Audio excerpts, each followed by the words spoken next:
want to make sure that to the extent that that's a genuine interest for the board, that we make sure we get folks trained up on Robert's rules and exposure to these things. Yeah, I mean, I just 2 cents from me. I mean, I think this board worked really, really well together last year.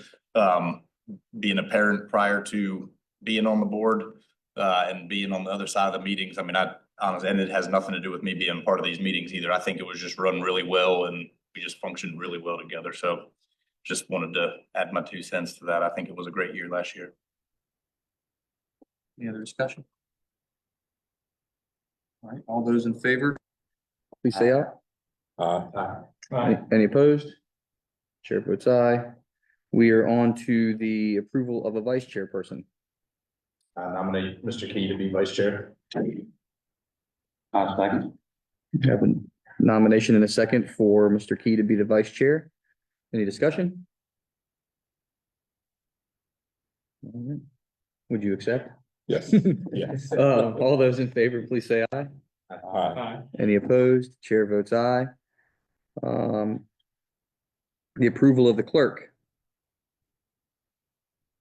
And that would be Ms. Kreitzer. Still good to go? All right. I need a motion to approve Ms. Kreitzer to be the clerk. I'll second. All right, we have a motion, a second for Ms. Kreitzer to continue being the clerk. She does a fantastic job and doesn't often get the praise that she deserves. Is there any more discussion? Thanks for keeping us organized. Yeah, printing these books for me. All those in favor, please say aye. Any opposed? Chair votes aye. How about the deputy clerk? I'm trying to remember who's the deputy clerk right now. That's right. All right, I need a motion to approve the deputy clerk, who is currently Dr. Gretz. I move that we appoint Dr. Gretz to be the deputy clerk. Second. Any discussion? All those in favor of Dr. Gretz being the deputy clerk, please say aye. Any opposed? Chair votes aye. All right, approval of the superintendent's designee. That's Brenda now, is that right? I think it's, We have two, we have for two. the school division, we have myself and Dr. Strickland. yeah, Then I'm the designee currently for Governor's School and for Project Return. Okay, so how about we make a motion that Dr. Stribling and Ms. Grasser both be appointed as the superintendent's designee related to division matters. And that Ms. Grasser be appointed to be the superintendent's designee related to Governor's School and Project Return. Does that sound reasonable? And Yeah, absolutely. I'll second. all right, we have a motion and a second to approve Mr. Stribling and Ms. Grasser as the superintendent's designee and Ms. Grasser to Project Return and ESSER, correct? and Governor's. Governor's School, that's right. Any discussion? All those in favor, please say aye. Any opposed? Chair votes aye. All right. Approval of the date and time of our regular school board meetings and the time for closed session. Right now, we do the second Wednesday of every month, which would be today, January 8th, February 12th, March 12th, April 9th, May 14th, June 11th, July 9th, August 13th, September 10th, October 8th, November 12th, and December 10th. Those would be the regular meetings. Currently, we have them at 6:30. And closed session typically starts at 5:30. Sometimes we start early if we have a large agenda. Do you all want to change that or? I'm good. Yeah, I'm good. Second Wednesdays. Yeah. Okay. May I have a motion to approve the date and time for both regular school board meetings and the closed session? I'll make a motion, for the regular school board meetings to be the second Wednesday of the month. Open, well, close at 5:30, open at 6:30. Second. All right, we have a motion and a second for the school board meetings to continue being on the second Wednesday of every month, with closed session starting at 5:30 and open session reconvening at 6:30. Any discussion? Yeah, I'll just note that we have from time to time run into conflicts related to budget hearings, with the board of supervisors. Like, not all of us believe that we should be advocating and attending for those, but, so I can't tell based on our packet right now to what extent we have any of them overlapping. And so I wonder if we can't ask the staff to put together any of the meetings that we think might be a conflict, so those can be handled as quickly as possible and reset as needed. Otherwise, I clearly don't have any issue with, our cadence. It's just making sure that if there's a board of supervisors meeting in which the budget is being discussed, then unfortunately, the budget is a zero-sum game, which means that they're talking about funding other divisions that's relevant to the schools, then I would like to be able to attend those, and I think we should be able to kind of slide in that combination, but I don't think I have enough on me to confidently say whether or not there's conflict in the moment. To the extent, I see a couple of heads. I agree with that. Can I ask the staff to, look into that and make sure that we're not having any conflicts with supers and other budget hearings? I have in my hand, Ms. Pricer, thank you. I just can't tell because it's narrow to like the school division. I can't really tell yet if there's conflict for other sessions.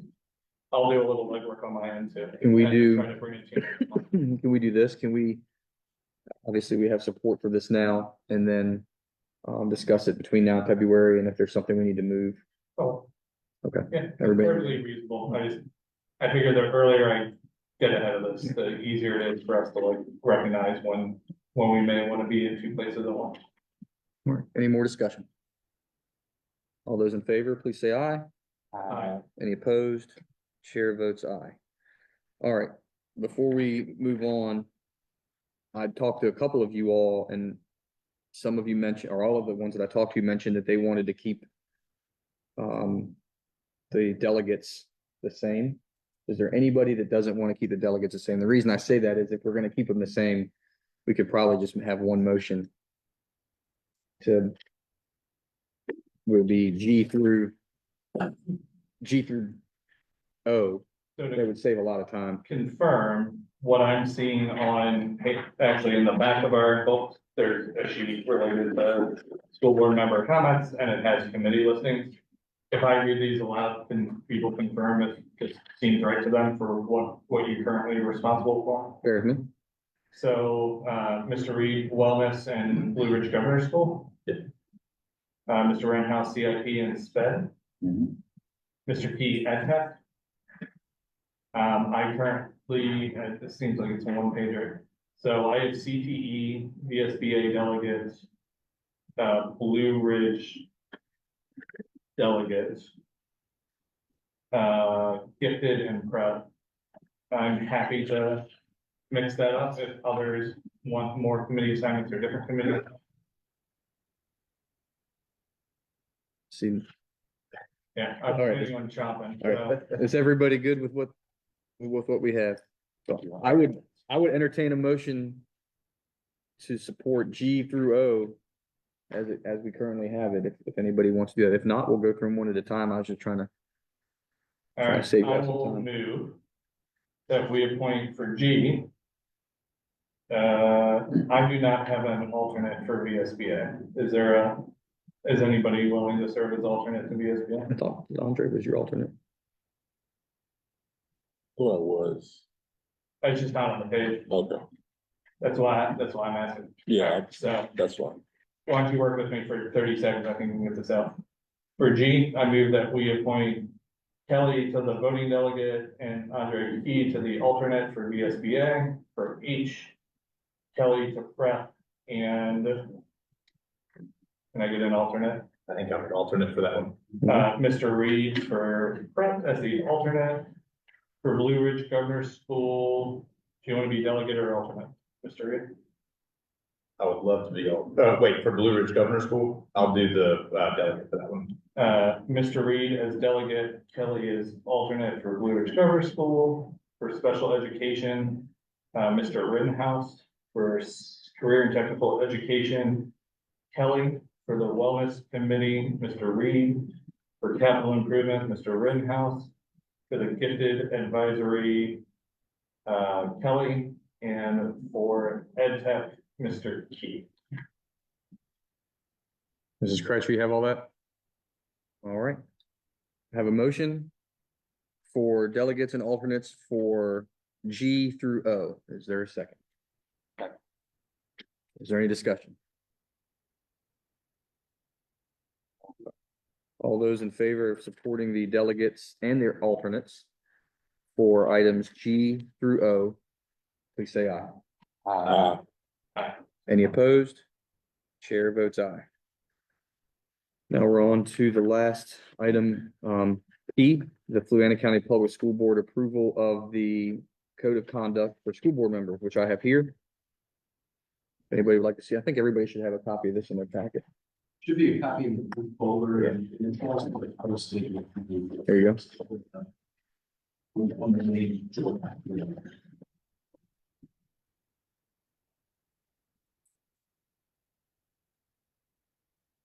I remember for years, this was something that went unsigned and that we made edits to it to try to personalize it for Fluanna. I'm not confident that it ever received 5 signatures, even in the past couple of years. Maybe I'm wrong, but You're wrong. it has. Yeah. So my point is, I want to make sure that if it needs to be edited to get 5 signatures, that we figure out what that edit is. When it was the VSBA code of conduct, it didn't receive very many signatures, but when it was the Fluanna County School Board code of conduct, it did. Do we have the hard copy that we need to sign? Okay. All right, is there a motion to approve this code of conduct? And I don't think it's not required. So we can approve it. So maybe We can, all right, I have a motion I'll second. and a second to approve the code of conduct. Any discussion?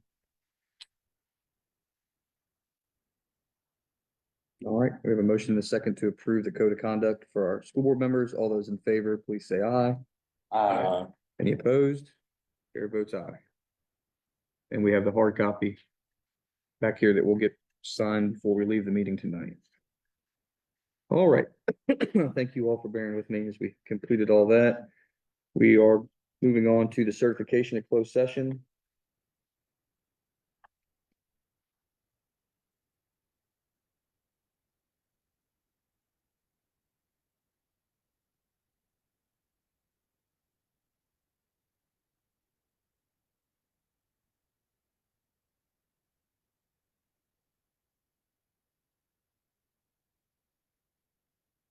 You're good. yes. Mr. Key, Yes. Mr. Bullen, Yes. Mr. Reed, Yes. Mr. Rittenhouse, Yes. All right. Dr. Gretz, any actions coming out of closed session? Yes, Mr. Chair, I recommend that the board approve discipline school district cases 1A, 1B, and 1C as presented during closed session. 1A, 1B, and 1C, is that correct? Yes, sir. All right. Do I have a motion to approve student cases 1A, 1B, and 1C? So maybe. I'll second. All right, we have a motion and a second. There's no discussion. All those in favor, please say aye. Any opposed? Chair votes aye. All right, now we're on to the adoption of tonight's agenda. Are there any changes that anybody would like to make to the agenda, or would you like to adopt it as it is?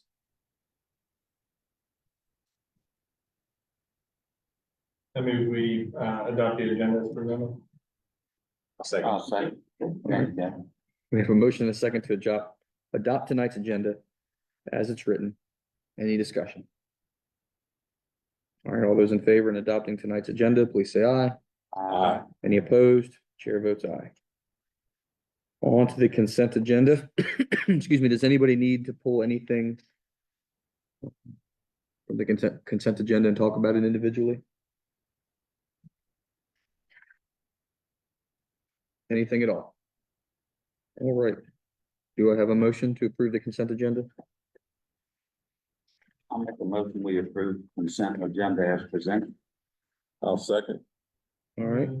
I have a motion and a second to approve the consent agenda. Any discussion? The December 11 meeting, you're not lifted and attending. Did you come in late, Mr. Paul? December 11th, no, I'm looking at December 4th. Give me a second. No, sir. December 4th, yes. December 11th, no. Right, so we sever those.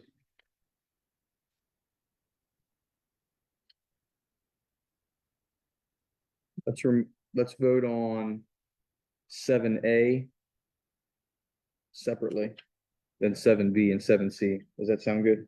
So, Mr. Earnhardt, would you entertain a friendly amendment such that your motion is to approve 7B and C? Sure.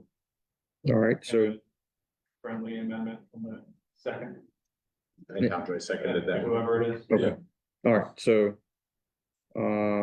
all those in favor of approving consent agenda items B and C, please say aye. Aye. Any opposed? Chair votes aye. All right. 7A, approval of the minutes. All those in favor of approving the minutes for both December 4th and December 11th. I'm going to abstain because I was not here on December 11th.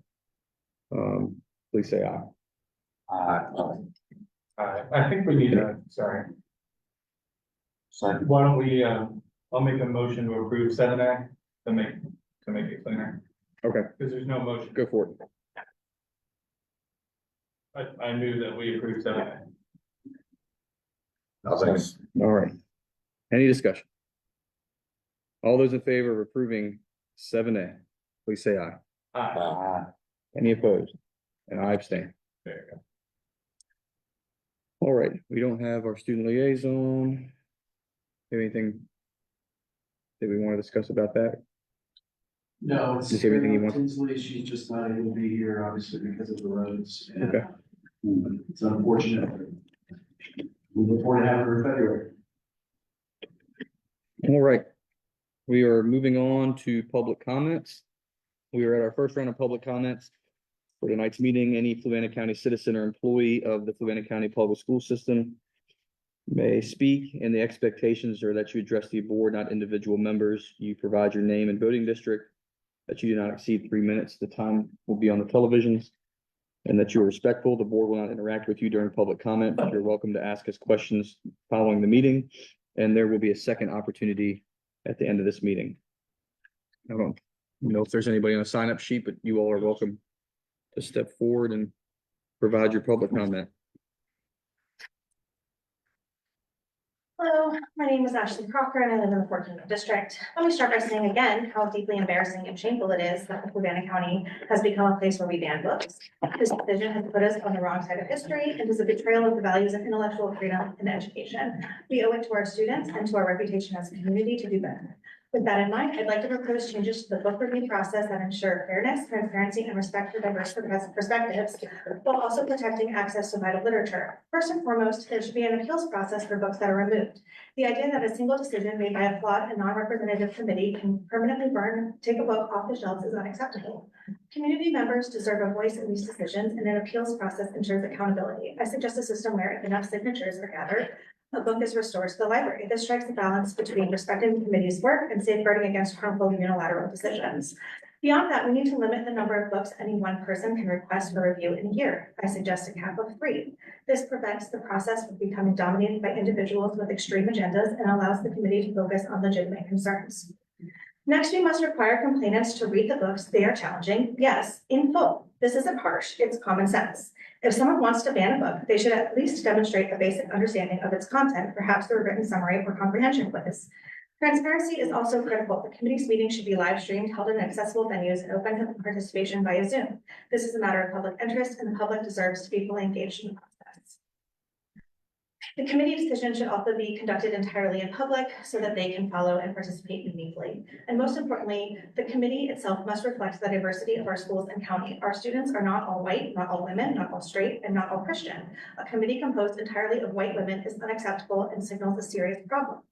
Finally, a clear voting procedure must be established. Every committee member's vote on whether to remove a book should be on record, ensuring accountability for these consequential decisions. These changes are not just practical, they're essential. Let's take this opportunity to course correct and ensure we have a system that protects intellectual freedom, reflects our community's diversity, and gives everyone a fair voice. Let me end by saying this. Banning books is fundamentally wrong. It goes against everything we claim to value about freedom in education. But if this county insists on having a book banning committee at all, at least we can do is ensure that it operates transparently, effectively, and fairly. If we're going to do something so egregious, we better at least get the process right. Thank you. All right, anyone else?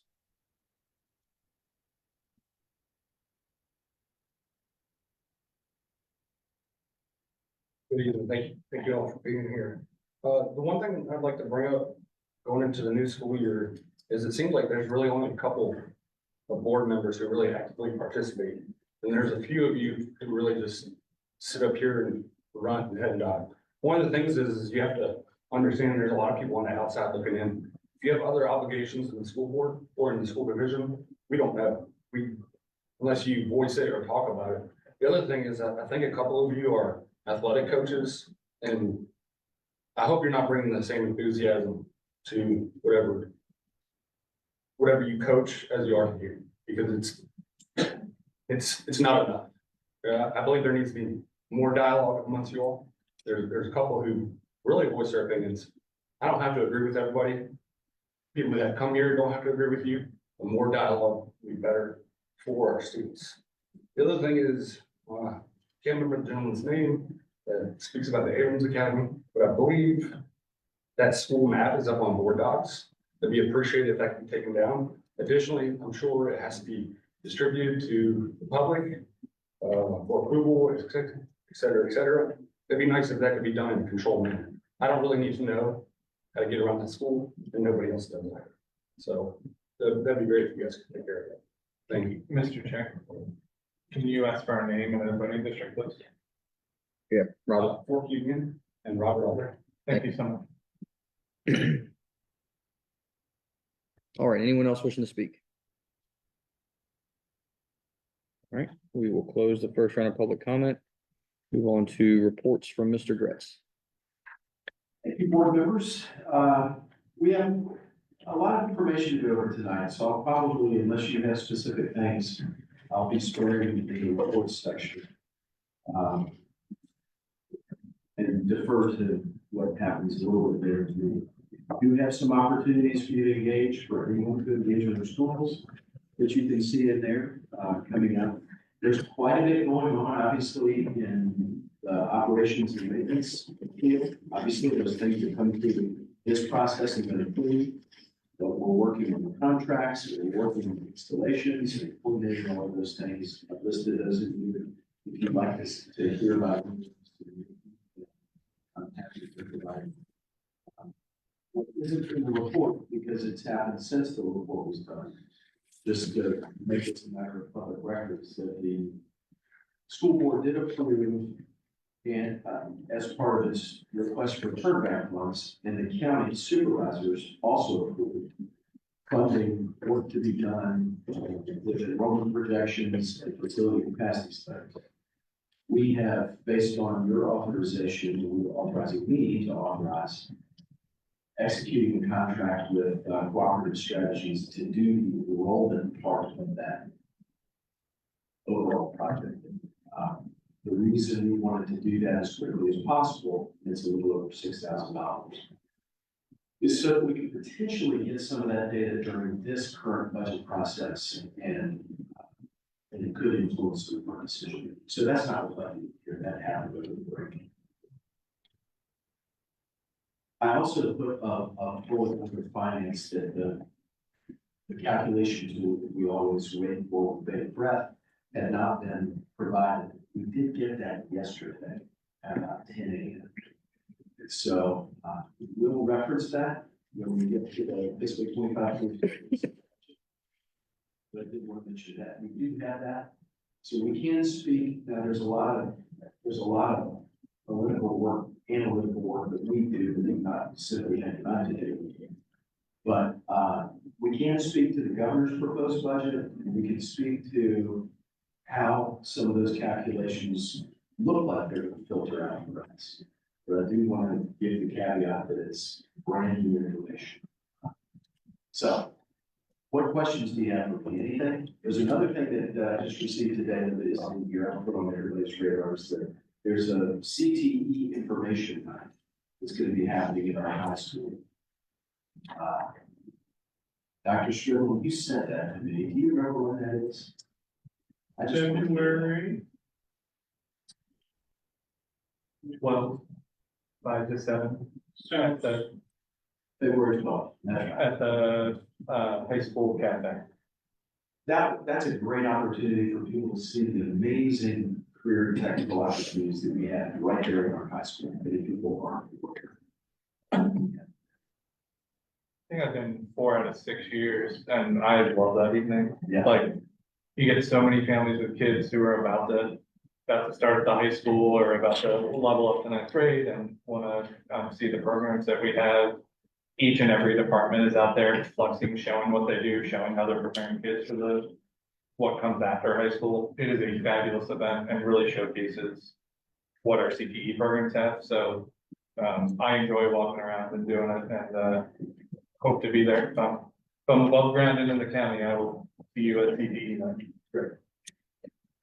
Thank you. That's all I have unless there are questions. Any questions from the board? All right, let's talk about the 25-26 academic school calendar draft. Ms. Suarez. As Ms. Suarez is making her way to the front and just about everything she touches, the people that are experienced her work have the same thing to say, and that is that she is extraordinary. Can we remind all the parents, please pay attention to this now, because once we approve it, because typically we'll get into halfway through the year and then get the complaints, so- It's almost That's there. right. Please look at it now. We did reinstate the calendar committee this year, so it's been several years, since we've had that. So we had a staff calendar committee, all were welcome to attend, and then we did, same as last year, we sent out staff, surveys as well as family surveys so that we could get feedback, and then that calendar committee, in addition to, building a draft, reviewed and considered that feedback alongside, this draft that's being presented to you today for first review. If you'll notice, it's very similar to this year's draft. There is one additional student day, so it's 175 calendar year for student days, and this year was 174. Some other changes, we decided to go with a staggered open house to allow families that have students across all 4 buildings. Sometimes it's just even with the hours of 11 to 7, it's really hard to get to all 4 buildings. So we staggered that to have middle school, high school on one day, 11 to 7, and Central Perrysbrook on another, 11 to 7, to hopefully provide some more time to those families. Spring break has gone back to being the first full week in April. Last year, it was just the first week, and that's in alignment with Albemarle's calendar, as we do have students who follow that schedule for different placements. So we've been trying to align that for transportation purposes. There are about 200 families and 85 staff responses that gave us feedback on the surveys, and overall, in terms of, there was one question on there that asked, overall, do you support the calendar? And we had an average of about 93% across staff and families who did support the calendar. That's not to say that there aren't a lot of comments to things, desires that people have. It's a little hard sometimes to try to coalesce all those individual comments, but I did want to mention some themes that were in, particularly the family survey, worth mentioning, just concerns about no longer being a 180-day calendar, and then quite a bit of commentary this year about a desire for a later August or September start date. I agree. Personally, I mention this every year. Personally, I'd like to see it start after Labor Day again, but by myself. We discussed as a calendar committee, there was a, of course, this is just the first year draft, and so we're welcome to, be happy to take feedback and go back to the drawing board, but I think the calendar committee wanted a little bit more direction if that was something we wanted to come up with a second draft to see what that would look like if we did start. I know the biggest concern is that at the high school, we align our calendar so that we can complete first semester before winter break. And so school divisions that do have a later start date, whether it be in August or September, and looking at their calendars, it would mean that after winter break, right, we have several weeks of first semester still for the high school. So that would be something to keep in mind. You know, we have student, I don't know how Paytech works in PVCC, but I guess that would have some. The other thing is an alternate payroll cycle. So all of our 10-month people would go a month with no pay. Yeah, How did we do it for all the time that we started after September before this? When we transitioned to starting earlier in August, they actually received 2 paychecks in August if they had already been with us. Gotcha. And I'm sure that they've forgotten that now.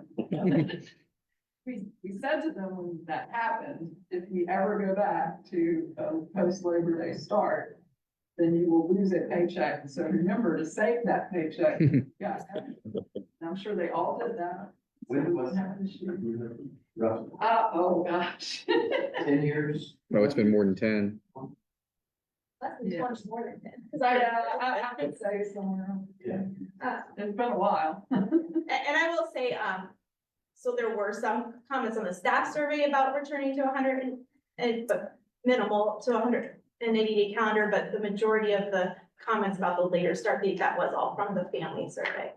Did any of the staff talk about the day and a half before winter break and potentially changing that? Just that it's appreciated to have time to turn over a semester one before and one after. Yeah. I just heard a lot about the Friday before winter break of you're home for half a day on Thursday, come back Friday, and I'm not recommending this, just passing along feedback. Potentially just staying all day Thursday and then coming back 2 days after winter break. And then kind of like a work in the classroom, get everything ready to go That's what before. we used to do. Yeah, prior to last year, we did whatever the last day of break was early release, and then when we came back, we had the 2 staff days. Yeah. We made the change last year based on feedback that particularly at the secondary level, that it would be better if they could kind of have it split. Yeah. If staff aren't voicing that, if they want to go back to the old way, I think that's completely what to do. And we align, this isn't a deal breaker, but we just have to align with these guys. We don't anymore because we would change. That's my 2 cents. That's about the only feedback I've heard calendar related, and nobody was like beating down the doors. They were just saying it might be nice to just end with the students on the same day and then come back and have 2 days and.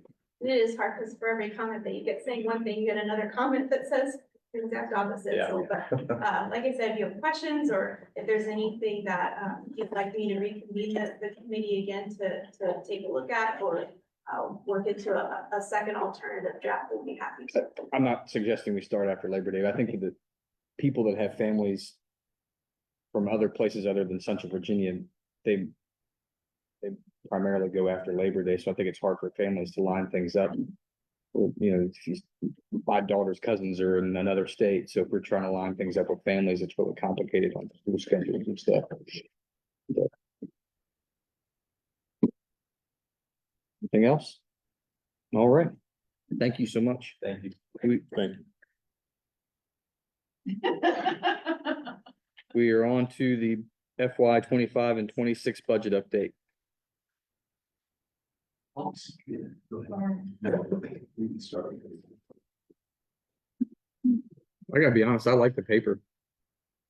We can start with 25 on our district. Yeah. The second one. Yeah, there we go. What's his name? I don't remember. Yeah, Mr. Weaver wanted it in paper. I'm gonna need this delivered to my house.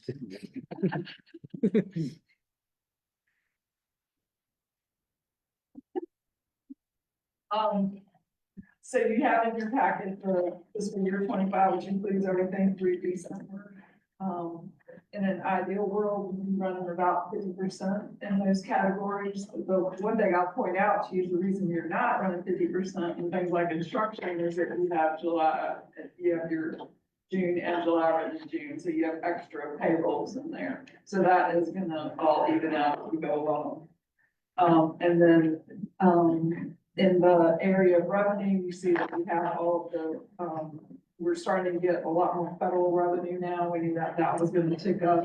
It was just a little bit slower processing at the Department of Ed. I will tell you honestly, there's a lot of turnover at the Virginia Department of Ed. It is a challenge. With a lot of the grants and things that we manage, that we have new people, you think you have a contact person, that person leaves. So it's a lot of that's a little bit challenging right now for everybody that's working with our federal programs. And then the second page includes all of your supplemental appropriations and also outlines the different category to your budget. So the only time we did a categorical amendment at the start of the year when we finished doing payroll back in August from what was originally approved, and then these are the other categorical amendments that are there. But all of those have now been added to the budget, and many of those were things that grants that were expiring, so the funds have actually already been submitted for reimbursement. I'd be happy to answer any questions you might have. Any questions for Ms. Crafter? All right, thank you so much.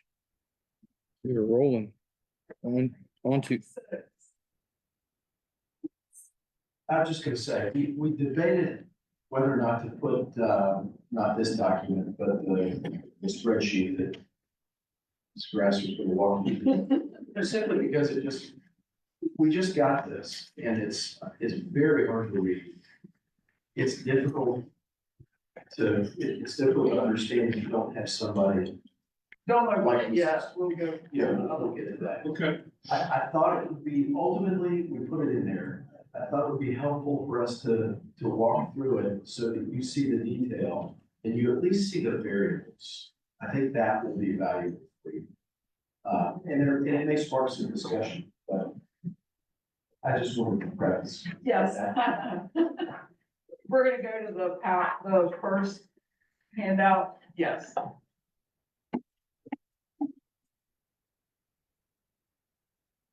I know, in December, Ms. Carla Berner came and, spoke in depth about two of the positions that have been previously funded with ESSER and are currently in our all-in budget, and I thought it would probably be helpful if we came and, kind of took a similar approach to how we've done a salary study, and looking at comparisons of these positions. We've worked really hard over the past couple of years to make sure that, we're identifying needs and being good stewards of additional federal and state monies that we're getting the last few years due to the pandemic, and then also working to gradually eliminate that spending so that we're avoiding that COVID funding cliff that we often hear about. But there have been 3 areas of need that continue to be identified as barriers to student success, both at the state level and in Fluvanna, in terms of literacy, attendance, and mental health. And hence these 9 positions, I know you've seen before, but they are what's currently or what has been funded out of ESSER, and that expired at the end of September, and then what's currently being funded out of all-in right now.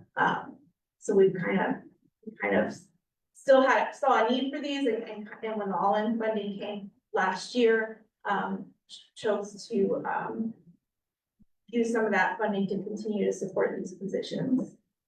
Can I ask a clarifying question? Of all the COVID positions that we had during COVID, through grant funding, et cetera, those positions are now either have been voted on publicly and moved into our recurring budget. 2 have been deprecated / removed through attrition, or 3 are on this page. Is that right? Yeah. Is there any single position that doesn't meet one of those qualifiers? Is there anything where we kept a job and just added to the recurring budget and it never saw the light of day? You mean that was an ESSER, like an Yeah. ESSER funded position? Yep. Thank you. So aside from the student support and attendance roles, all of these positions, except for attendance and student support, have existed in some capacity in Fluvanna over the years, as long as I can remember, just in different capacities. And sometimes they've been absent due to budget cuts, but you know, ultimately, all of these positions are falling under the umbrella of supporting our teachers and our administrators in the buildings to ultimately meet the needs of students. I think you could also make a case that having these support positions does positively impact building level morale and perhaps teacher retention to some aspects, since at times when we've not had these types of support positions, typically a lot of these lists, when it comes to implementing curriculum and assessments and resource planning, or particularly this year has, I know we've heard a lot from teachers about the Virginia Literacy Act and just the mandated curriculum and training and reading plans. It has been a lot on our teachers. And it's been a lot on our teachers with having the benefit of having two literacy specialists and more reading specialists than we've had prior to COVID. So I thought if we kind of went through and just looked at the different roles, but then also looked at some data in terms of, like we've done with salary comparisons, what those neighboring divisions and their support looks like, and then roughly some data just trying to compare where we're at in terms of student success as it relates possibly to support for the positions.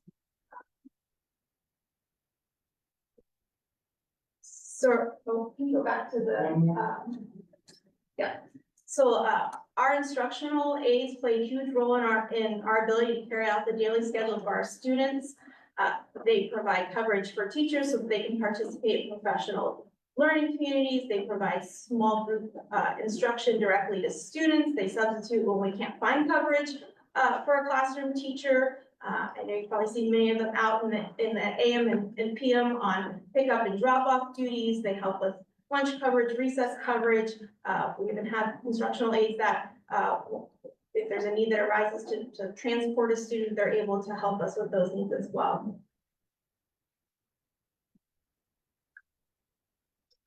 In terms of our division level literacy and math specialists, we currently have one math specialist for all of K-12. And then we have two division literacy specialists. One, they work together collaboratively, but one specifically day-to-day support of coaching and resources for teachers focuses on K-4 elementary. And our other position is secondary 5 through 12. But they really are a heavy lift for curriculum implementation, SOLs, assessments, providing that lesson planning and resources support to teachers. They help building admin, ensuring vertical alignment, both within the grades and across schools, as well as with data analysis. And like I said, just a huge help in the Virginia Literacy Act implementation this year. And then we also had new math and SOL implementation assessments this year. And we are down to one math specialist in K-12. We made it work, but we definitely, felt some of the growing pains of when we previously had two math specialists in the division.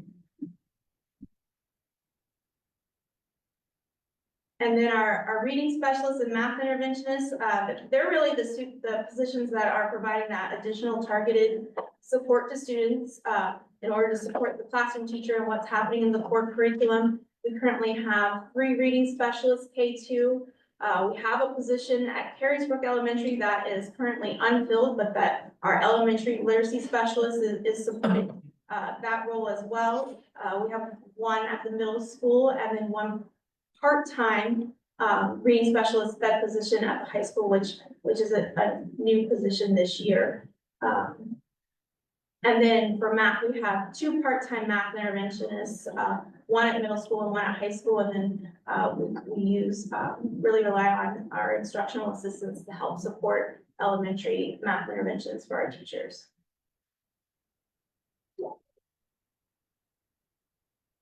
So these are the neighboring divisions that we have used in our salary study comparisons in the past, so I thought it might be good to see just the comparison of different supports for these roles in those neighboring divisions.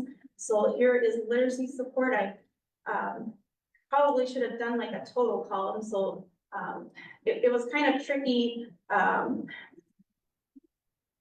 Divisions implement different roles and call things different ways, so it was really kind of hard. Same with when we were looking at salaries and roles, it's sometimes tricky to compare apples to apples, but for example, in Louisa, their 6 reading specialists really operate like our current 2 division literacy specialists, and then their 15 licensed interventionists are really what we call our reading specialists, if that makes sense. So, but yes, either way you look at it, in terms of total positions, Fluvanna, in terms of FTE, is last, in terms of literacy support positions. I have a question while we're right here.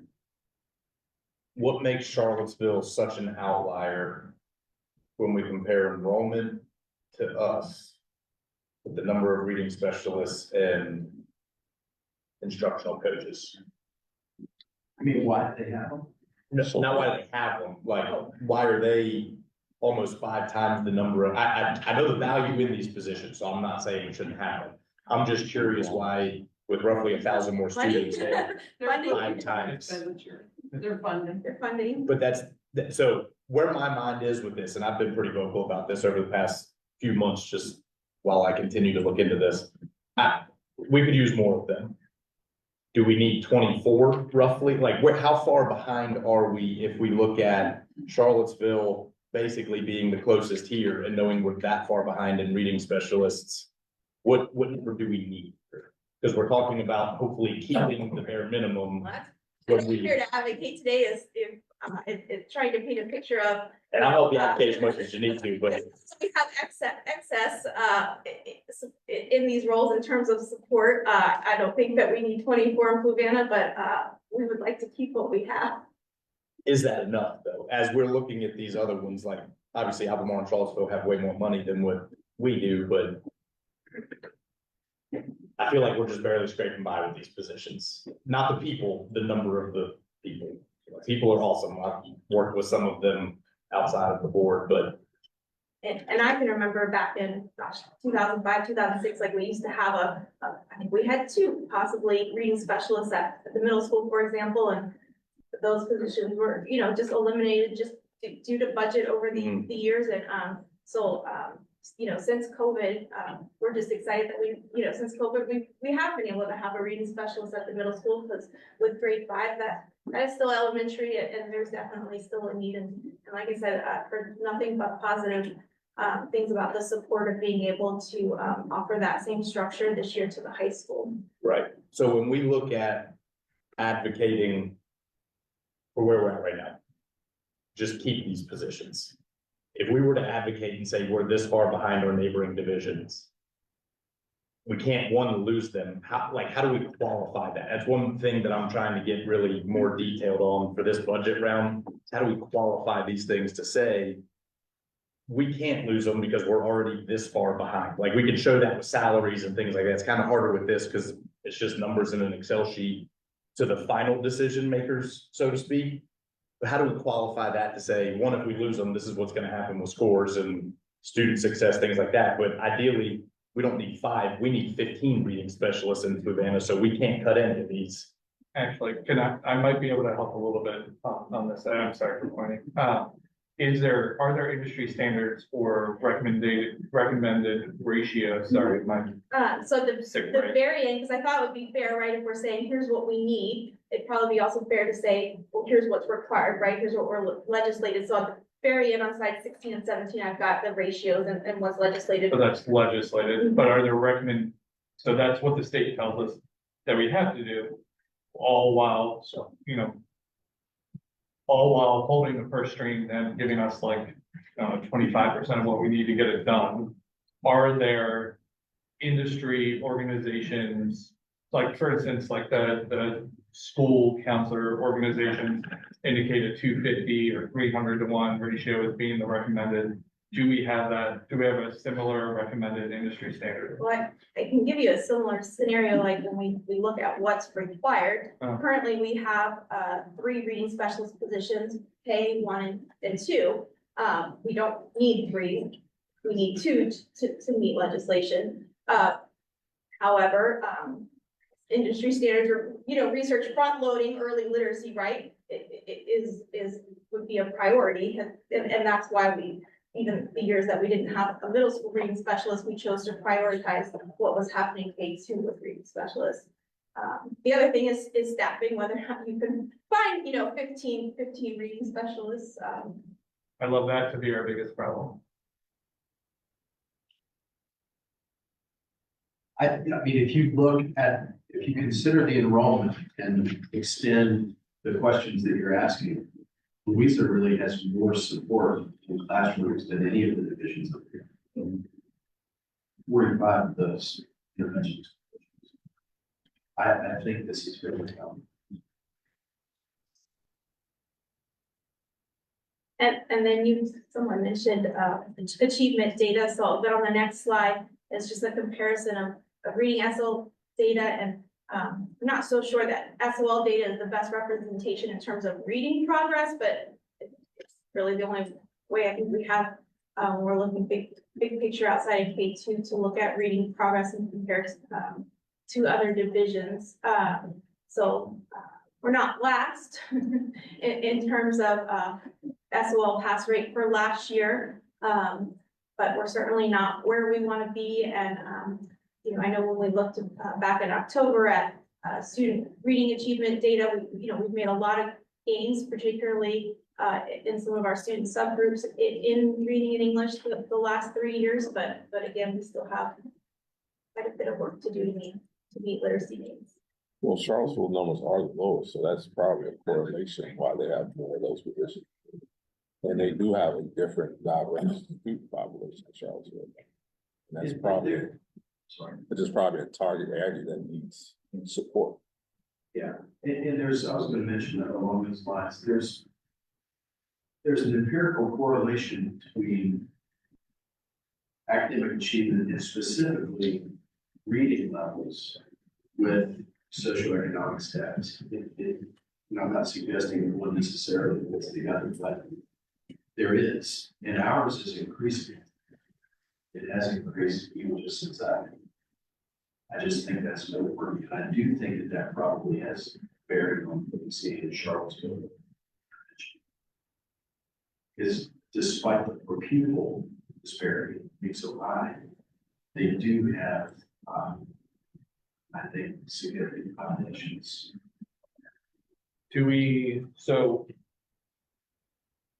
This data is rich and incredibly useful, and it's also multidimensional, meaning that Fluvanna and Charlottesville look different for a number of reasons. A method that I use to sort of like suss out impact, as Mr. Reed promises to be, and I'm sure he will be focused on, what do we get for our dollars spent? One way that I sort of like look at these things to try to look for impact is sort of a within unit analysis. And so a question would be, are there any of these divisions that added substantial reading or math specialists in a recent year? And can we track performance data over that like intervention period? So functionally it's 0, they had 5, and then they went to 15, and then we see SOL or other performance data jump from X to Y. Is there anything that we can do on reading and math specialists to put skin on sort of their like net impact in the short term? I know it's a big question. Yeah, I mean, anecdotally, I know that everyone's support in terms of reading or math intervention specialists kind of skyrocketed when we got all the ESSER funds. Yeah. We were all posting and trying to compete with filling the same position. So I mean, I definitely think you could assume that post-COVID, we all saw an increase, but some more than others. And then And then again, there's been increases in federal dollars like Title I that are following, and like Mr. Key pointed out, when you have Charlottesville and their demographics, they have more Title I dollars that are going to them, for example. I think maybe and my broad point is if we think of examples of what our neighbors have done related to any of these, and if there's an outlier that we can use as an instrument to measure impact, that could be useful. For instance, when we're talking about the attendance group, it's really lovely to look over at Louisa because they have a clear like before and after, right? You go from 0 or 1 or people doing it part-time to dropping 5 people on attendance. Well, you're gonna see what 5 people on attendance can do. So to the extent that we can think of anecdotes or outliers for the divisions related to reading specialists, math specialists, any of this, it just provides sort of an opportunity to double click and then to bring that evidence to the board of supervisors to say, this is what we get when we hire these staff. So to the extent that our brain trust can think of any of these as isolated experiments, that would be useful. Well, on the next slide, is a comparison of the different math support roles in neighboring divisions. And again, comparatively, in terms of total FTEs, we are last. However, if you look on the next slide, in terms of math achievement, we've made some considerable gains the past 3 years since we increased math support. And again, not where we want to be, but not last. The same didn't apply to reading, so yeah. Can we go back to the previous slide? I just want to park there for a moment, let everybody think that. And if there are any questions. There's some organic differences in the way school divisions deploy these, obviously, one instruction coaches, coaches, specialists. Yes, I think Ms. Arts made a point that sort of like our graph on the next slide, and don't change the page or anything, that we had less math support. We implemented math specialists, and then we've seen our relative SOL scores increase. How confident and or willing are you to indicate that the changes that we've seen in our SOL performance data is related to or significantly driven by having the math specialists there for intervention? I wouldn't say that, big picture, student success, relies on one person, right? It's teamwork. It is part of the team. And I would say that, when we don't have support positions like this to support our classroom teachers, it could impact student success. It could not. It depends on the kid. I mean, there's a lot of, variables I think that go into that. But I do think, when you can have more, I think resources and materials are great, but I think what matters are people and staff, and when we'll have a higher, increase in people resources that are, directly interacting, with students to provide support.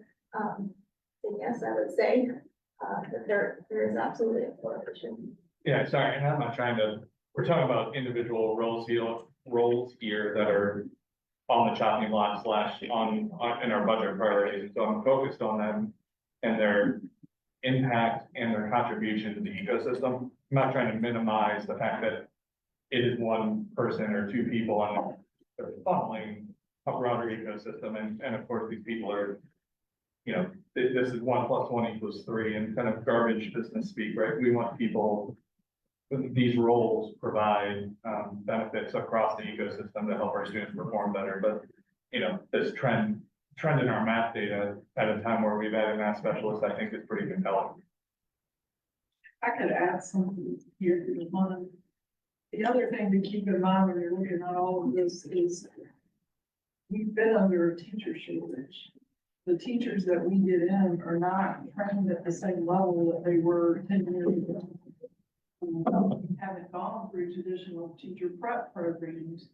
And so they're learning on the job, and these people are really critical in helping to bridge that gap. When somebody comes in and is unsure of how to teach a certain concept, they're there to provide that support for that. And that's also a very critical piece to all of this.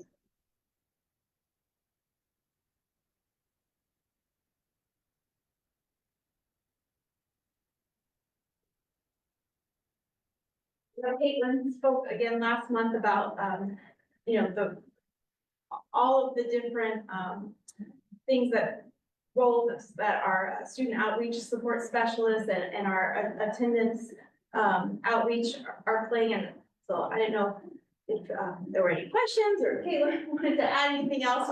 We tried to summarize from her lovely presentation, but I did just kind of want to emphasize that those roles also have a really great impact on student achievement. If students aren't coming to school, or they are, but they aren't ready to learn, attendance and mental health, again, alongside literacy, have been three things that we have consistently been identifying the past several years as just barriers to student success, and areas in which teachers are asking for additional support. Any questions? Really, we just wanted to add, I think last time I talked a lot about the, I'm sorry, I should we talked a lot about just the attendance side of things, which is incredibly valuable, and our student outreach does a lot of that as well. But I just really wanted to highlight what this specific position is doing, not just related to attendance, but overseeing our entire substance use program, helping to support our risk and threat assessments that sometimes happen at school. Attend court hearings. We just came from court. We were there for the year. So that position itself encompasses a lot in addition to attendance. And then we also talked about our attendance position that is focused on attendance with our 5 folks within the schools as a division level. And this And a comparison, right? And lumped all together. So these are positions within a division that focus on school social work, mental health, student outreach, and attendance, because again, it was really hard comparing apple to apples, and it seemed to be some overlap and differences in how different divisions were implementing it. So there is a total number of just positions in each division that fall under that umbrella. And so, our number 4 here, I would just, add is my position as a mental health coordinator, student outreach, our attendance outreach, and our school social worker. And so, our team, supports the division as a whole related to mental health, but like, Ms. Suarez says, that encompasses a lot, not just attendance, not just mental health referrals, but substance use, risk assessments, court services, student outreach. Yeah, it seemed like Ms. Carrigan, we were way behind. And then, in terms of, I guess, data supporting it, chronic absenteeism data was something that was available. We were able to compare across districts. Remember, this is the percent of students who have missed 10% or more of days. So this isn't our attendance rate, it's just the percent of students of who missed, I guess last year was missed 17 or more days. In 2021-22, we were at 42% of students chronically absent. We've done a lot of work and have seen huge decrease in last year at 27%. But then when you go over and look in comparing to other divisions, I do think there's probably, I mean, there's a layer of analysis to understand exactly how the positions on the previous slide are being used. I, personally, just because of my connection, having worked there for a decade, I feel like I know what's happening in Goochland, but I was surprised to see how much they invested in this. I think 11 positions. And you can see, it seems to have had a direct impact.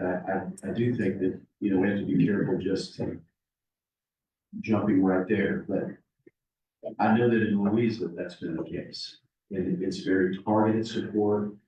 It's a big investment, but it's very targeted support to get kids to school in pretty non-conventional ways, physically picking up kids and bringing them. And I wanted to add also, I keep a lot of data also on these programs. Last school year, we had a total of 200 students referred to the mental health team. And what I mean by that is, mental health referrals for agencies that we have to speak directly with myself or our student outreach or our school social worker. 200 students. Already, as of now, we have 148 that have been referred to my team. So we're already almost to that 100 of the entire school year. And last year also, we had 65 students total that went through our substance use program. We already have 39 students. And so I just really wanted to give you those numbers so that you could see that despite us having these positions, the need is still there, it's growing. And so we're constantly playing catch up. And these reasons are exact reasons why kids are coming to school: substance use in the home, needing, running water, electricity, food, clothing, and parent mental health is something that we see a lot of. And so they're definitely being impacted. Can I ask a question? So obviously I'm a huge fan of your team and what you all do and the impact you're having on our students. Ideally, we would continue to add to your team structure in order to support the rising needs. Funds are not endless and budget years are hard. So the kind of tough question I want to ask is, if one of your positions is not carried through and your team shrinks from 4 to 3 next year, what are the things you're going to stop doing in order to, I don't know, sleep at night or see your family?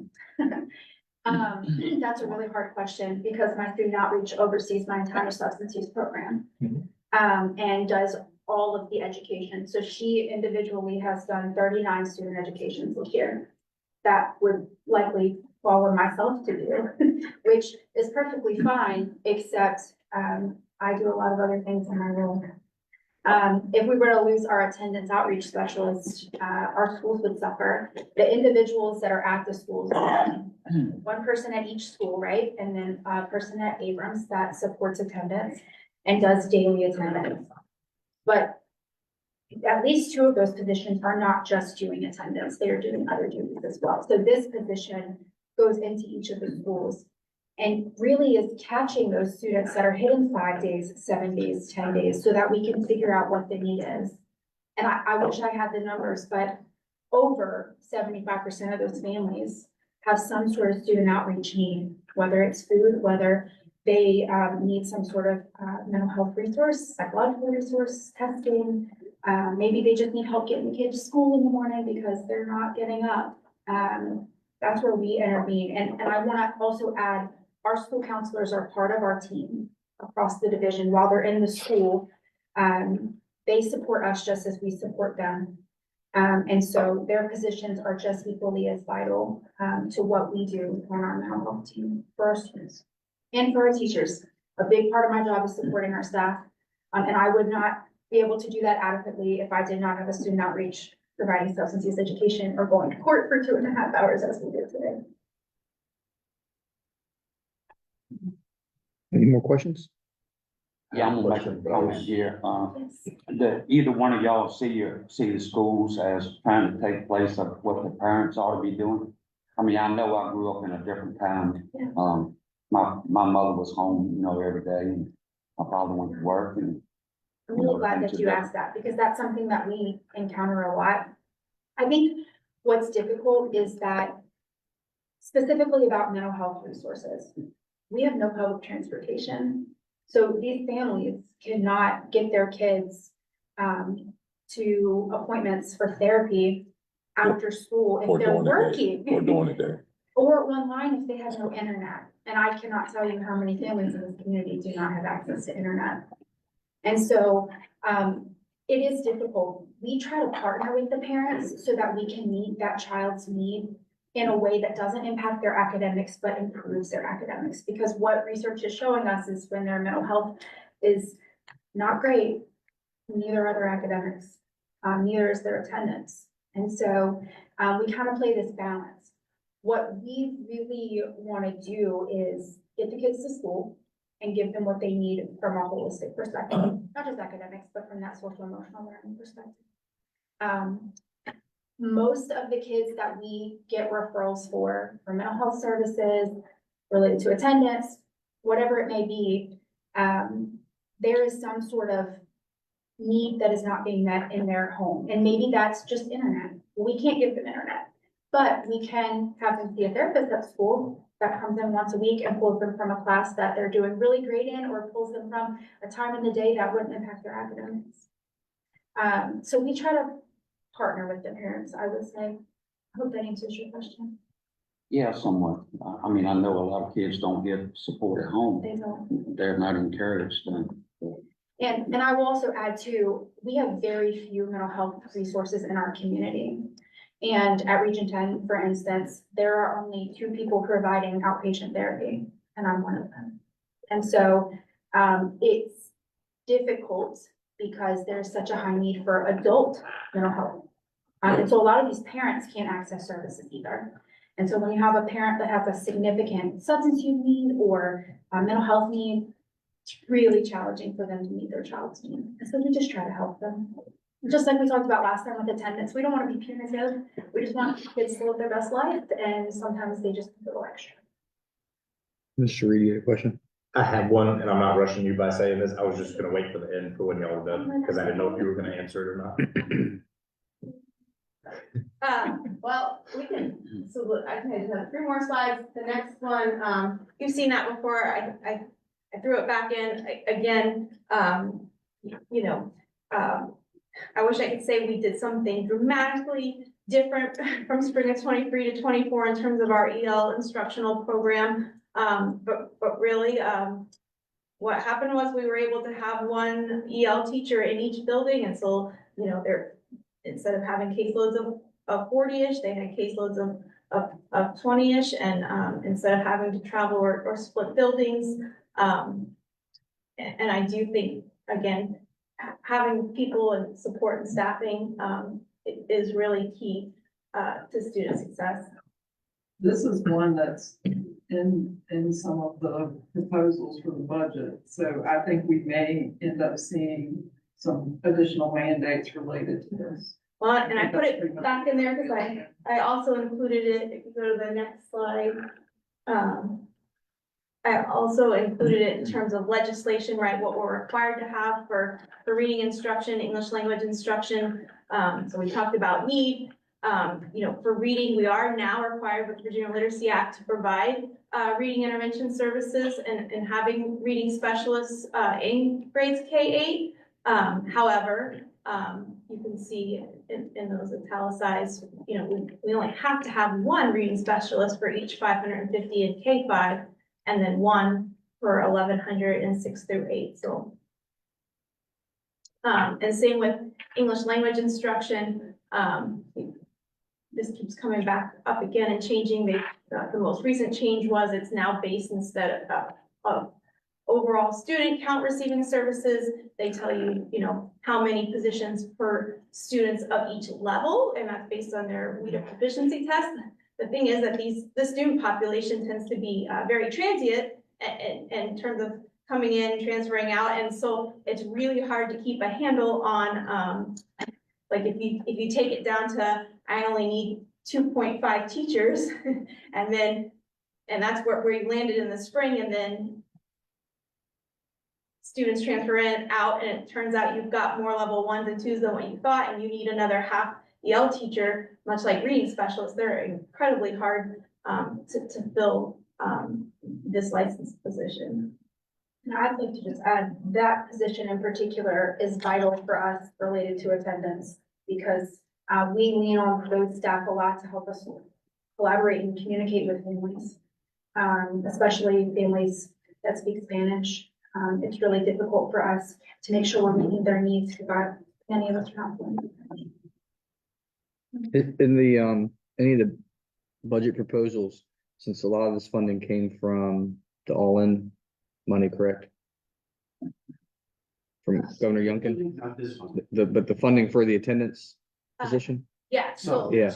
right, so these positions we initially had funded with ESSER, we knew that Yeah. they were expiring in September, and so the all-in, it had certain requirements, like they wanted you to put 10% of that 1.1 million that we got to attendance, they wanted 20% to go to curriculum and like Is- 70%. Is there anyone suggesting that they would continue that funding? No, it's not been, and I'm jumping ahead a little bit, but it's not been continued in the governor's Yeah. proposal. And in fact, with this, not to go down a rabbit trail, but currently our English language learners have 11 semesters to become proficient before they. Yeah. Okay, so that has been changed to 3. And the reason being given that Virginia is gonna come in line with the federal government, which is interesting to me. Virginia doesn't usually do that, but I'm just simply mentioning that because we're obviously doing well. I think as well as we can with who we have. And that's with the 11 semesters. I think when we move to 3, it's gonna be even more critical to keep the support that we have. I know it's hard to do this with elected boards because it changes so often.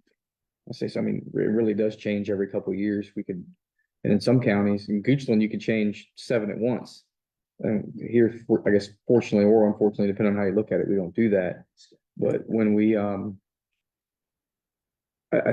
I hope that people see that have run for office, that are on this board, that are on the board down the hill, that will run for office, that when we accept these monies from state and federal government, we either have to have a plan for the future, or we need to justify that position without taking, in my opinion, the state money. I would much rather fund one of these positions with local funding than accept the state money and hope that it works out, in years in the future, which is kind of where we're at here. I'm not saying we don't need the positions. I'm saying that if we need them, I would rather justify them here and fund them locally so that we're not in this position. And it depends. You could have a different board and this could be no problem. But obviously we're not in that circumstance. So Yeah, I just don't understand. I've heard you make this argument before and in public places, and it just doesn't make any sense to me continuously, like we had money from the government through grants and we had need for students. I don't know why you want to put the money where the need is. And we've been very clear about how we're going to step down positions through attrition. And this is the process, right?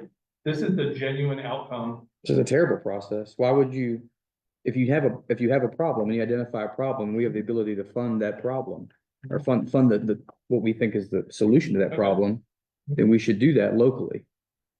And I'm not saying that when we took that money, and I voted against it, we took that money is because there was, even with the Youngkin administration, that everybody knows I voted for, I disagree with his all-in money because there's no plan for the future. I'm gonna make everybody happy. I'm gonna throw money at this, but there's no plan. And the plan is on us, knowing that most localities don't have the ability they're gonna face this exact problem. We have every locality in Virginia right now is having this exact issue. Yeah, and that's part of governing. I mean, I don't understand. So what I'm hearing is, if you have the ability to go back in time and functionally remove the extra teachers that we put in, the extra support for students, because it didn't come from the local funding, that you would. Yeah. Is that right? I don't understand your question. I don't understand your argument. So the point is, what I'm hearing from you is, don't use grant money for positions because then we gotta go through this process. And I'm like, my response to that is yeah, of course, it would be lovely for us not to have to worry about attrition and to not have to worry about stepping down positions. But I guess I don't understand your argument. We had student need and we had grant money. You put the money where it's effective for the students, and this process of going through and then trying to figure out either how to fund or not fund positions in the future is just part of doing business. So I guess I don't understand your argument and why you believe that what we did to support our students is so horrendous. Nobody said it was horrendous. I said I don't agree with it. And I'll jump in here too. It's the planning piece Yeah. that I struggle with. Mhm. And the positions are needed. Quite frankly, we need more positions.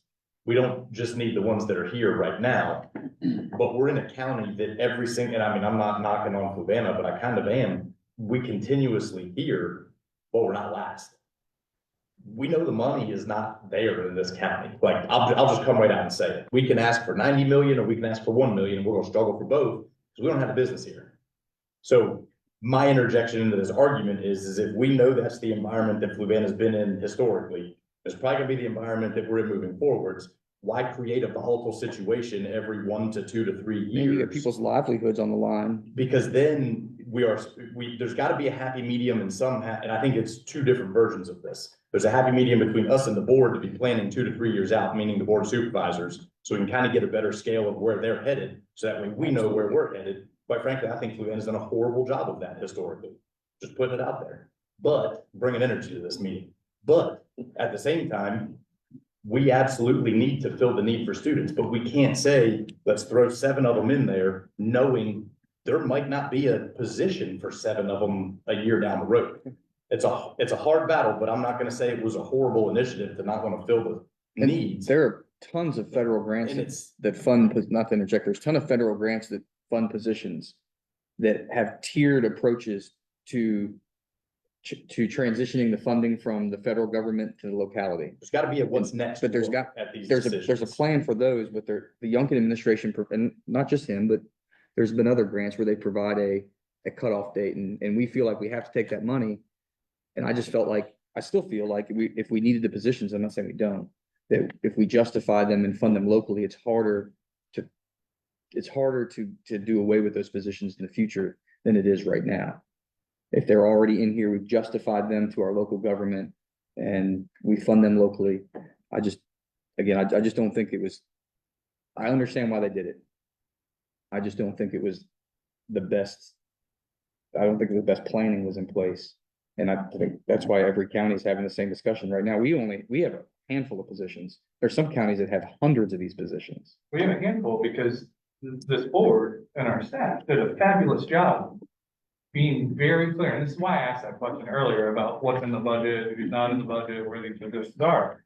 Is because we stepped down so many of these intentionally as funding ran out. It was inevitable that a handful of positions, and probably important ones, were gonna end up still as either added to the budget and ask for money or don't. But I gotta tell you, I don't regret a single thing we did related to using funding for staff. And I know there's some staff in the room right now, and I apologize that we put you all in difficult positions. I 100% would do exactly what we did before, because I believe that you all are the best people for the job, and you're the best people that we need for our students. And I'm okay with discomfort. I'm gonna speak out for this one. I'm sure you're not the only one that's okay with discomfort on this board, just for what that's worth. Like, we can get rid of the whole patronizing, discomfort, uncomfortable, that can be done. It's just put it out there, man. I hear that in every other meeting. We're okay with discomfort. Anytime we talk about conflict, it's discomfort. Naturally. My question would be, since you're fine with your decision and Andrew, Mr. Pullen is fine with his decision, and I can see both sides of this argument, how do we do a better job of it to plan moving forwards? There's a need there. There's a need for more. We don't have the money. We didn't have them. So how do we make those meet to say, instead of revisiting this same thing the next time that comes up, and I don't think we even need to play hypotheticals. I'm just saying the next time grant funding comes around to staff 5, 7, 20 positions, we need if I'm even on this board, whenever that time comes, we need to have a conversation, and maybe wasn't part of this board then, about what's next. So that way we don't invite a potentially bigger problem than we want to chew on. I think that's where this conversation can be summed up. Like right now, we need to focus on how we retain these positions, not what happened years ago with the decision. That's done behind us. Done behind us. We need to focus on how do we keep these, but then how do we not try to put ourselves in this position next time, truthfully. Otherwise, it's a vicious cycle where we're always trying to replace staff to meet the needs of students, which that's gonna be there forever. But at the same time, like, we invite these volatile cycles a little bit more than others. We just do, I mean. Well, we're getting information now that we need to keep these positions. Right. And they were needed then. That's why I see your point. They were needed when the money was invested. hard part is And now that's years exactly what I later, mean. we're juggling insurance, compensation, staff, like that's always gonna be there, but again, it's like, okay. Could it, again, hypothetical, could it have been done a little different? I don't know, but I think that's something that needs to be taken into consideration next time. That we have something like this come around. We're in a county that doesn't have a lot of money. That's the hardest part. Yes, sir. The other thing, just, I wanna remind everybody is that it was the November meeting in October, when I was walking through the historical structure of the divisions and what positions we had and what we lost. And a lot of these positions we had. We had these positions before, before the previous superintendent, Mr. And Dr. Smith was here, we had those positions. How did I forget his name? So that brings me, and I'm not trying to cut us off, but actually leads right into the question I was gonna ask. My brain works where we hyper target certain areas of things. I think that's one of the best ways, some may disagree, but I think hyper targeting certain aspects of business education, whatever, is the best way to do it. When we hyper target this specific presentation y'all are looking at, can we have the ideal structure, not tonight, I know it's not possible, but the ideal structure for Fluvanna County, even if literally you're like, we need 24 of these things. So that way we can go, we've done this with Dr. Gretz with a couple other scenarios, and I think it's a perfect scenario. Fluvanna would be best benefited and supported with option A. We have option B. Option C is probably gonna look different than both of them. But how do we compare what we have to what we need without knowing exactly what we need? And I think that's where the planning from you on reorgs and front office orgs and from you, like. Yeah. It would be really beneficial to say, okay, we're trying to keep these positions, but when we pitch the board of supervisors, whatever we need, we really need 9 of them, not just 3. Because that's how we qualify this, in my opinion. We qualify by saying we're already behind. This is why we need the money. I agree. So if y'all don't mind putting something like that together, like So I, like, here's what we're required to have, here's what we Yes. currently have and would like to keep, here's what ideally. and here's the ideal scenario, but I also think it helps a lot having it compared to our neighboring districts. Because like everything that we're reading, Fluvanna's behind in absolutely everything. But if we can keep saying this is the ideal structure, it helps us go to bat for you guys in these areas. Instead of being like, well, we know it's needed, but we can't qualify because we're not in it hands-on. And I do think over the last couple of years, things outside of, because we have tried to plan and what's coming ahead, like our English language instruction, none of that has ever been funded out of ESSER or all-in funds. That was a local lift. Last year when we had similar conversations when we knew ESSER was expiring, and there was like the high school ITRT position, there were some elementary positions to keep class sizes low, and something else I'm neglecting to say, but was picked up locally because we knew it wasn't anything that we could support with the all-in funds and those parameters. Similarly, in terms of, I think somebody asked the question of, is there any new monies? No, but in transparency, so the all-in money that we carried over this year, anything we don't spend this year, we do have 1 more year that we can carry it over to FY 26. If we decide not to do any more purchasing with like curriculum adoption, textbook and things, which I think just some other things that are happening at the state and timelines, our teachers are kind of saying, let's just pause on that anyways. We could carry that money over that we were going to spend on that this year. We could carry it over next year to help support some of this. But again, I get that it just kind of kicks the can down the road for 1 more year. There are also some things that you could do in terms of other grants like Title I and some other things where some of these positions would fit for funding, but it's just going to come at a cost to, something else that's already being funded, but you could certainly prioritize some of these positions that way. Any more questions? Thank you all. Go. Oh, and then there was what we. Go ahead. What we were required in terms of legislation to have, for math, we don't have to have interventionists per se, but we do have to have someone licensed, providing algebra readiness intervention. But it could be classroom teacher, and then, student support. That was just the specialized position ratio for things like social workers and behavior specialists. Yes, ma'am. Thank you. All right. We are moving on to the Learning Resources Committee discussion and unfinished business. Oh, not yet. Yeah. All right. So just to Wish. to transition. Have for you is the governor's proposed budget. How that looks in our specific template, some of the variables that are in there. And I guess what I'll say to you is every year recently, we've seen kind of unprecedented fluctuations in timelines and when, not necessarily when the governor makes a proposal, but when we get our template. There was a big mistake that was made in it 2 years ago, last year.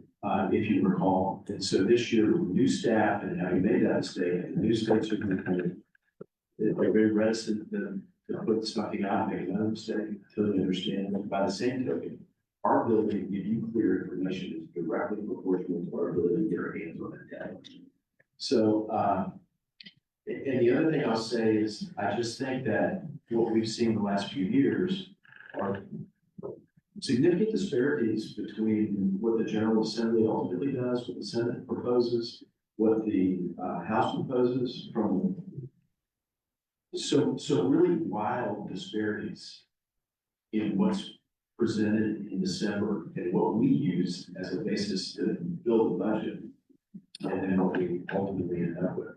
I think this one, this year, has the potential to be even more like that. I think you'll see why. I apologize in advance. I promise to make this something more understandable by the next time we meet to talk about it, but when you see it, don't hate me too much. Go ahead. Yeah, It's very hard to do. okay. So I'm gonna try to go a little bit smaller so I can show the different lines we have going on here. That's good. Okay, so what I've done is the template this is the template that comes out directly from the state. So all of these lines over here are the same on the template no matter what. And then what I've done is looked at the projected 25.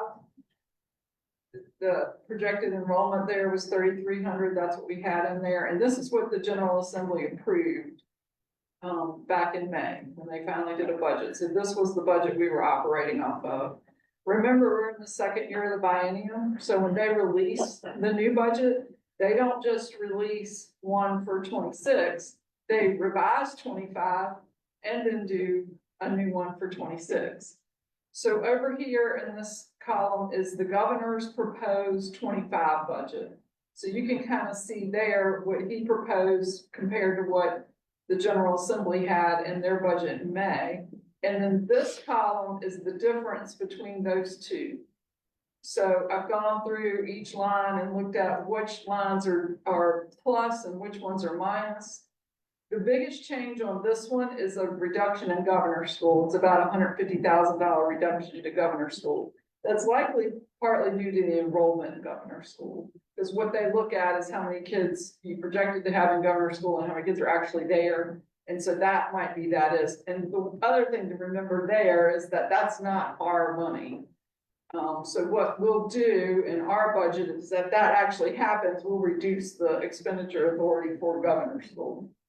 And then if you go all the way down to the bottom to this.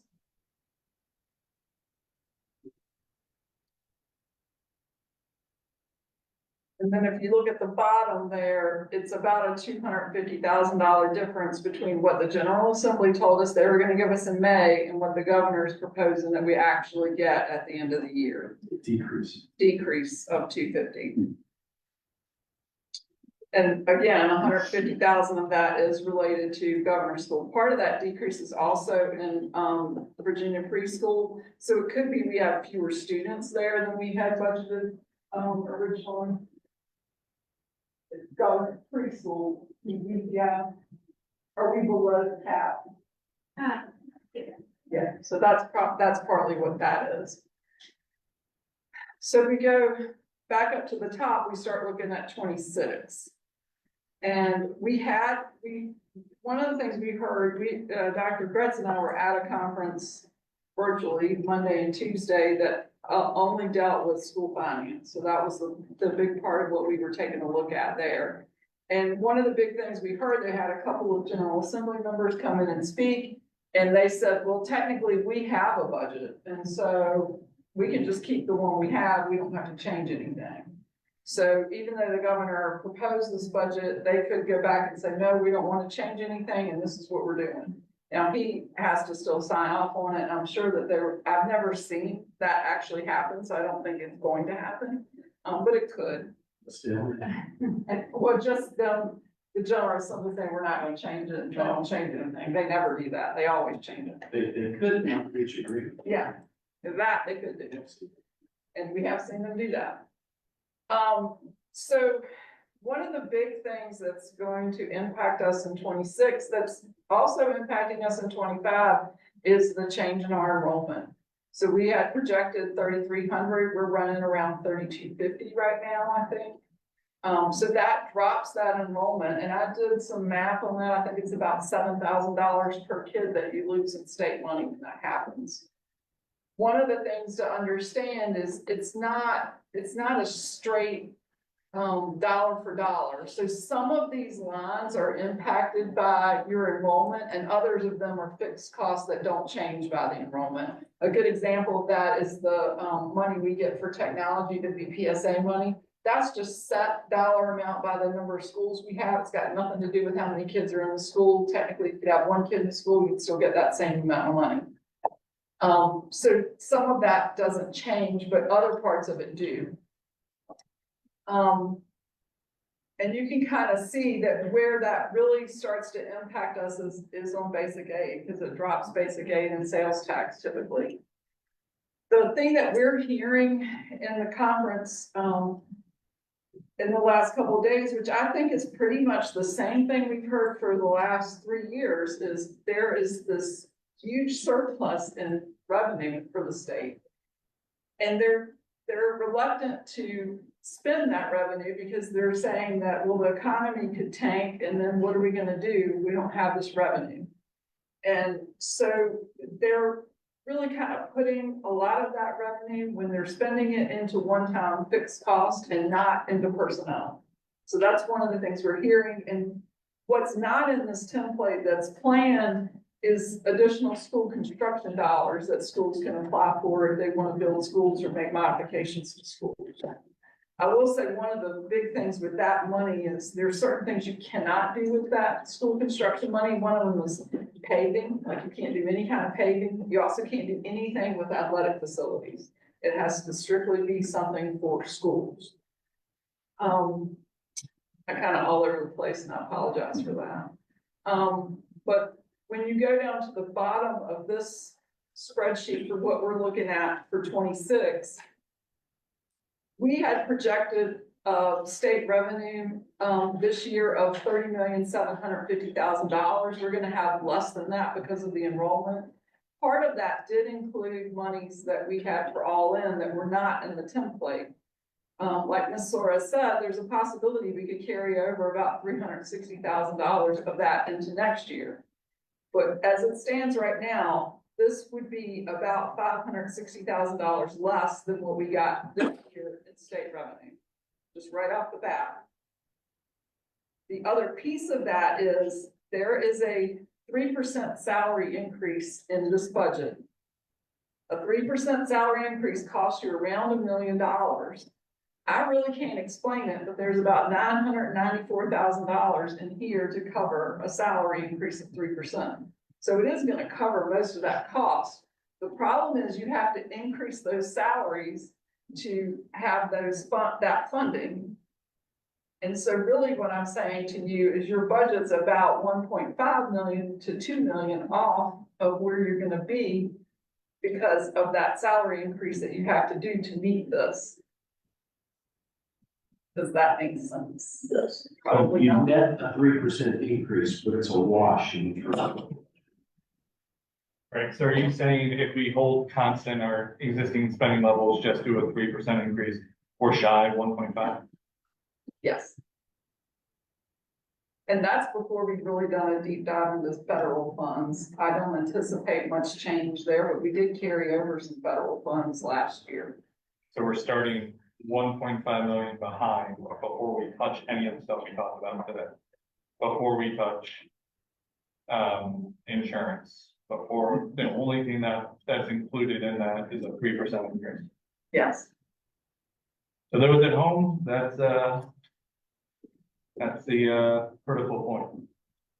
So you could, like she said, you could take that all-in money that you have for carryover, that's about 360,000. If we didn't, we would not be doing some other things in order to carry that money over. And we could potentially cover those positions that we talked about today, but you're still gonna have to come up with $1.5 million to make your budget whole. Yeah, and I think some of what we really want to do is take a deep dive into where there's always some fluctuation, basic age changes, lottery changes. Because at the end of the day, this is not meant to be commentary other than it's just numbers. The governor's proposal includes $4.7 billion in additional general fund balance fund. 4.7 billion. What's included for schools is 286 million. So it's a relatively small amount. It's a pretty tiny amount when you're thinking about 4.7 billion. And I think for whatever reason, a large part of that is going to support car tax. Yeah, they were telling us if they just get rid of the car tax, then they decide to get rid of his legislation that would eliminate the car tax, then that brings a lot more revenue into the budget. So one of the things we talked about a lot, one of the things that is not in the proposed budget, I was surprised at, is there's no support cap addressing, it doesn't address this. And you're shocked by this? Or not shocked? I thought there was some movement there last year. I thought there would be more with the JLR study, and it's gotten a lot of movement instead. And we didn't hear much from the legislators about that. They kind of will take a look at it. Nobody was like, oh yeah, we need to take a look at this. There's also talk of the General Assembly might add a 1% bonus and or a 1% additional raise, so that would change the raise from 3 to 4. But that was the punchline we really wanted to get out for the sake of time. I mean, are there questions that you have, or there things here that you want us to delve into? You could spend a little bit of time with the spreadsheet, obviously, and like Mrs. Gratcher said, we'll coalesce all of this into this more accessible materials when we present the draft. So that ADM number looks low by comparison. Obviously, we had an over projection last year. And I was just looking at the numbers. We're obviously shy some students as compared to that number. You pull up that PowerPoint, there's an enrollment slide. But so you're estimating that, not you, this spreadsheet has a number of 3195 as a starting place. If I'm looking at our students in the building now, I'm looking at 3259. So unless we think we have an enrollment loss of 100 students, we got about 100 kids missing from the spreadsheet, right? It's 7, it's slide 7. So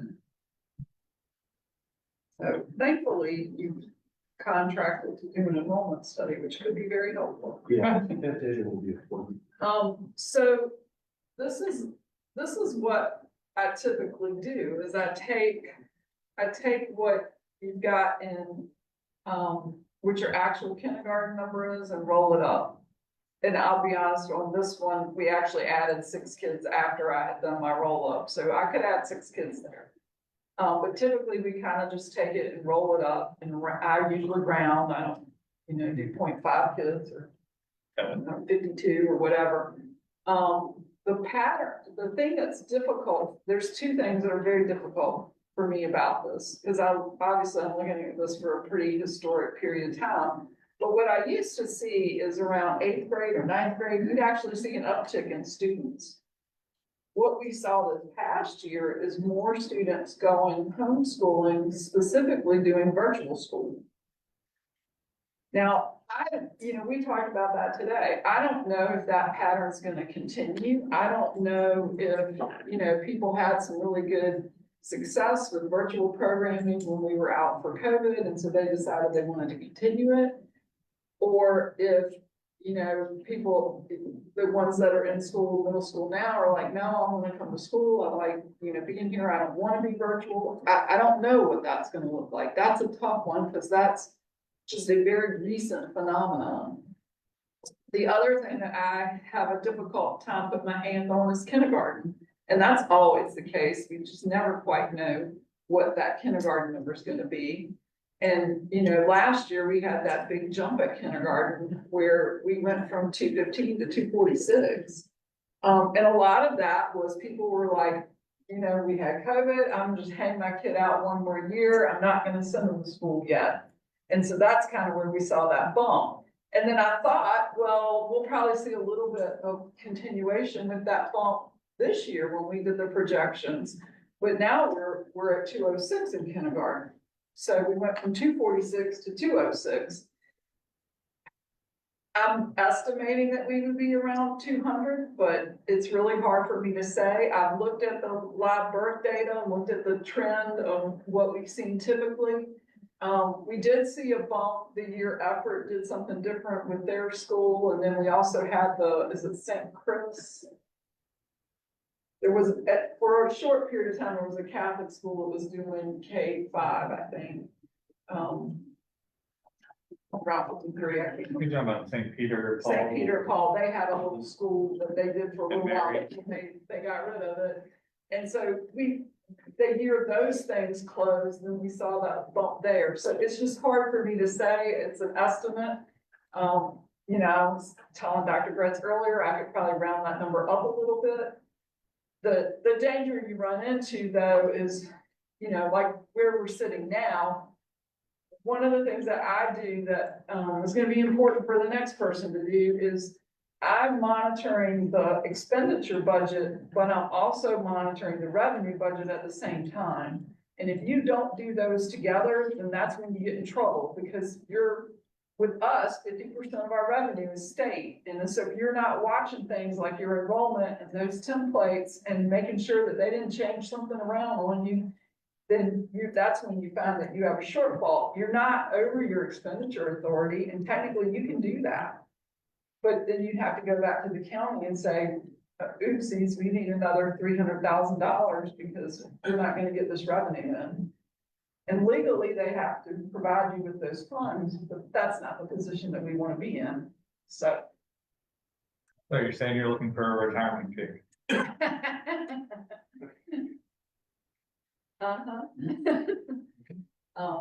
But I know that this, what I presented you tonight is super complicated. There's a lot of data there, and when you go back and look at it later, you'll appreciate me more. But I will try to bring this to you in a little more concise manner, but at this point, I will need feedback from you as we move into February. We're in January now. We need to know, like, how do we want this to look? We know we have to do a 3% raise. So that's a no-brainer. In order to get it state. In order to get that state money. And I don't think that any of us want to be the people that said, no, we're not going to take that $1 million. We're just not going to give you a raise. I don't think it all's up for election, but good luck with that. I mean, the question is, how much money do we have to pitch in to get the $1 million? And do we sacrifice a 3% raise or do we lose positions? It's about $1 million to do the 3%. Okay, so then how much are they contributing? $1 million. So they're actually gonna contribute 100% of this raise. Yeah, and I want to. We'll see where that goes. She said at the beginning, there's something incredulous there. Yeah, so we'll see where that goes. I've been digging through the back end of it. One of the things I will say is they're using an average teacher pay of $65,000 to figure out the compensation amount. So they're, when they, and our average teacher pay right now is $67,000, would be $67,000 for next year. So we're close on that metric. And then they use a different rate for support positions. We're probably a little bit below that metric for that one, because I think they're using 35 or 36. I'd have to dig deeper into the number of positions that they're using for that as well. But that's where it stands. And I saw it on the first template. We talked about it. And I said, I don't know, it makes me wonder if there's a mistake in there. And then the governor's template came out and it said the same thing. So I'm like, Do you think it changes? hmm. Do you think it changes? It's usually, the percent is not usually that high. What, just that number? What's the likelihood that number is gonna change, that they're not covering 99% of it? I don't know, I've never seen that. It's, Yeah. I can't figure out how they're getting to that number. That's the part that worries me. I mean, the one year we got a broken template and then it came out some odd months later, right? And then there's Yes. like, oh, our bad, here's the updated numbers, Yeah. I think this all shifts dramatically, but the fact that we're starting the budget year 1.5 behind. As opposed, and that's without reserving any of the positions we talked about, is a remarkably scary position to be in. And, you see the rhetoric that comes out when they, and I'm not picking on any one governor over another. I see it every year. They come out and they go, we're gonna invest this much money in education. We're gonna do this and we're gonna do that. But then when you start pulling it apart bit by bit, it's, well, we're gonna give you this money if you do school construction. We're gonna do these special grants for lab schools, and we're gonna provide vouchers for private schools for low-income families. And it's like, all of those things are coming off of the top end, and you can kind of watch, when you see those spreadsheets and the comparisons, they take from one pot and then add to another pot. It's just a trade-off. There's a lot of games played with the lottery money. Apparently, the lottery has excess revenue that they haven't had before. And remember, when they sold us the lottery, they said, we're gonna use lottery money to pay for education. And they do, but they take it away from the other side to give you the lottery money. So there's always games like that, where they move things from one funding source to another funding source, but the amount of money still ends up being the same. That's my whole soapbox for that. Any more questions? Brenda Grasser for governor. Thank you. No, Now we're on to unfinished business.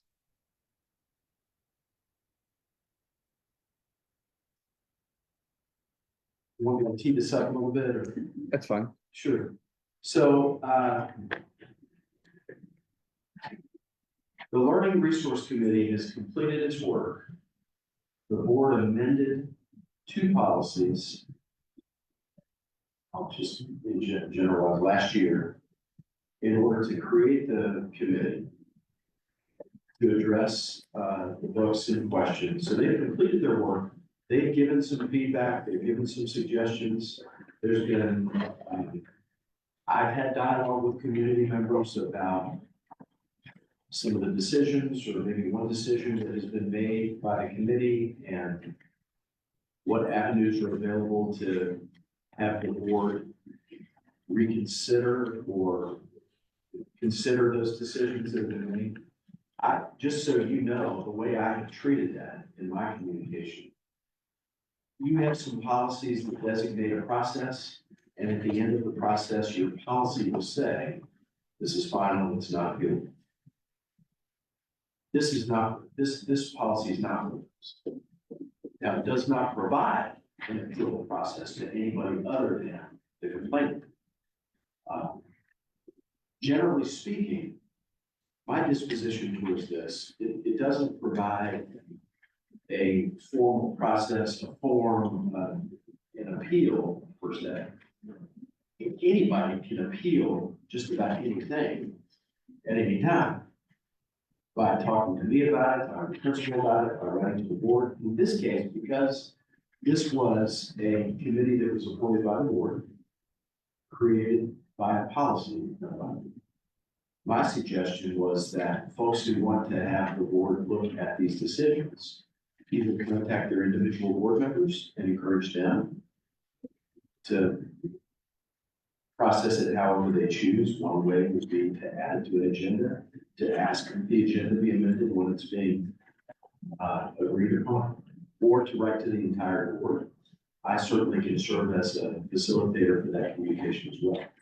There's also been commentary among board members about not the makeup of the committee, but the existence of the committee. Is it something that you want to continue? You want to tweak the policy? So all of that happening before the winter break and communications that I had with the chair about all of these issues led to basically just putting it on the agenda for the board to discuss. So we're opening up the floor for discussion. I'll kick it off. Personal stance, I'd be fine getting rid of the committee and having it all fall to the board. And reasons for that being, if we're going to appoint a committee of community volunteers that spends their time doing that, and the school board, one, is not involved in the decision-making of books being kept or not. But then also the ability for this process to continue even after that committee does their thing and reviews all the books. I don't know why the school board wouldn't just do it. And I say that I appointed somebody to this committee, but some of the other actual committee approvals happened prior to me being on this board. I'd be fine with the school board handling that and just moving forward. So I'll throw that out there, just food for thought of where I stand. And then correct me if I'm wrong, if this needs to go with new business, but I'd also be fine changing the policy for two specific areas. One, should a book be challenged, I want to see that person as a parent or guardian of somebody in the school system.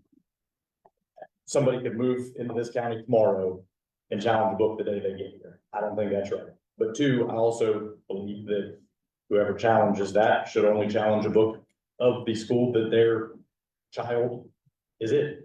So that way, if your child is in high school, you can't challenge something in elementary school.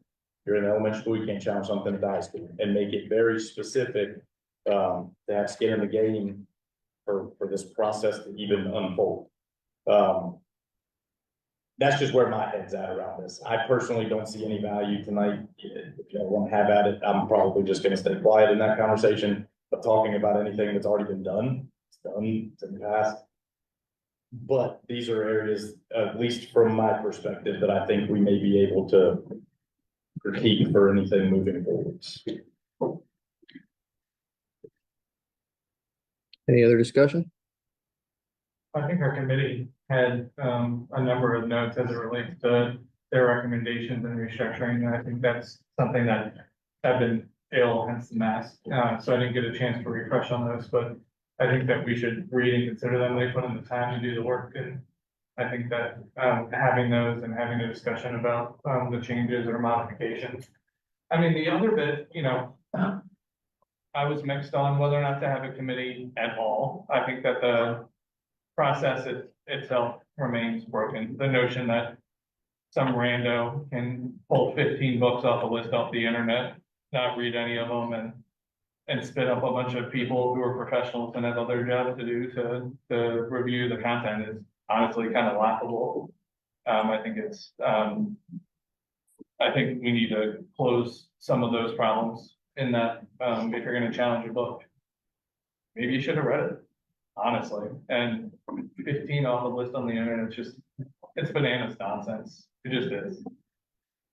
And so, you know, but the counter here is, you know, we can barely get this board together once a month with 5 of us. How on earth do we think that we're gonna get all the board members here to read the books? Like, at least in the committee setting, it's very evident that the people who were appointed to the committee and served read and had meaningful dialogue. We struggle with meaningful dialogue. We're sure as heck not gonna get 5 board members to do homework. And so while the committee setting may not be the most preferable, it's certainly getting the job done in terms of having professionals who are qualified to engage in the material and to have a meaningful, open dialogue about, you know, the assets of the book, in terms of the context, in terms of the considerations, et cetera. So while maybe the committee system isn't the best system that I would have devised myself, I do think that the externality or the outcome of it, so we have a really engaged process. But I think that the funnel up front needs to be fixed. And then we should have discussions about what appeals process should or shouldn't exist. And so I think spending that time, whether we put it on a February or a March, but looking at the recommendations from the people who put in the work. Because to your point about future proofing, like what's next? So like if somebody had an objection to a book that's in our library now, what's our process? We haven't reappointed anybody, the committee doesn't exist. So where to and how? And so I think we have a system or a structure in place that may not be anybody's ideal point, but functions quite well and meaningfully. But I think we have some learnings that we can look back and kind of modify. Yeah, I think there's a few areas of that process we need to look at further. I mean, the appeal process, the amount of books one person can challenge. I think we have the footwork, but we just need to meet and kind of streamline it for a better process. I'll add this about an appeals process, and this kind of goes back to my point of why I have a committee. If we add an appeals process, if we keep a committee, there's gonna be one side of that conversation that probably doesn't like the outcome. I don't think this is ever gonna be, and hopefully it never even happens again, because quite frankly, I thought it was a whole waste of time anyway, just putting that out there, because everybody wants to lump me in on one side of this conversation anyway, but the ability for somebody to challenge, let's play a hypothetical real quick. Say there's an appeal process of the one book that got taken off. Who does that appeals process go to? And if it comes to us, then what are we gonna do? We're gonna be tasked with reading the book. We're gonna be tasked with having conversation. We're gonna be tasked with making a decision. Why not just start there? I don't ever know of a situation that if we change this to put an appeals process in place, that it's not gonna get appealed. Assumption, but pretty strong assumption, I think, from my position. And if it comes then back to us and you're not gonna appeal to the same committee, I don't know why we're creating extra work for people who didn't run for office. Just for that then to be put on our plate. Now we got to go back and read the book. We're not gonna read it if a committee's in place, because I trust them to do what we appointed them to do. So I mean. And then at what point does it end? Can you appeal an appeal? Can you? Like, I don't know. To me, this is one of those get back to education, know where you're at with what's in your library. And if that means we get a list of every book that comes to the library and we have a designated 72-hour window to say, school board, admins, these are the new books that come to the library. You got 72 hours. Let us know if there's any red flag. Like, I mean, there's got to be a process to know also what's coming into the library. I trust all of our librarians. I think they do a great job, but at the same time, like if we're gonna evaluate what's in there, are we evaluating what comes into the library? Like, I think this could open up just a massive conversation at the same time that, quite frankly, is not focused on education. Yeah, and I am certainly less worried about the sort of like, there's the funnel, what comes in, there's the committee work, and then there's the outcome, right? I am less worried about appeals, and granted, to be fair, like, I am not into book banning or burning. Y'all don't need to hear me say that again. I don't agree with the decision that the committee made, but the committee made an informed decision based on their work. And I appreciate their work for it. I think that we can get a lot of the fixes related to the committee structure and the way it works if we fix the top end of the funnel. And I think that the rest of it will work itself out. So I'd like to invest the time in making sure that we have a committee that meets the structure and the need that we have. And I genuinely do believe that we're gonna get better outcomes and more engagement from a committee appointed to do this than to expect these 5 board members to read the books. Is there any concern over putting community members in the public light? If we're gonna take a look and deep dive all the recommendations, that it's live streamed, it's in public like what's being asked for the recommendations is exactly what we were appointed to do. In my opinion, we're public, we're live streamed, we're recorded while live streamed. We're here to discuss, like, if that's something that is the task of this board, then do it.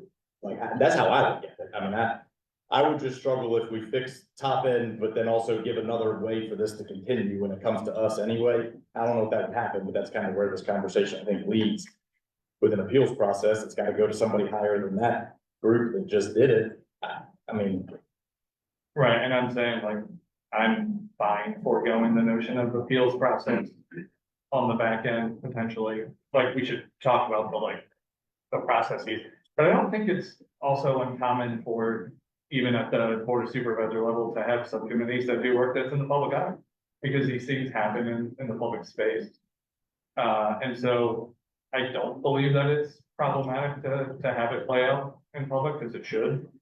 And I think that committee members who are not interested in having that amount of visibility should elect not to participate. And we've had the ability to appoint a member each. If somebody didn't want that level of scrutiny, then it's probably fine for them not to join that committee.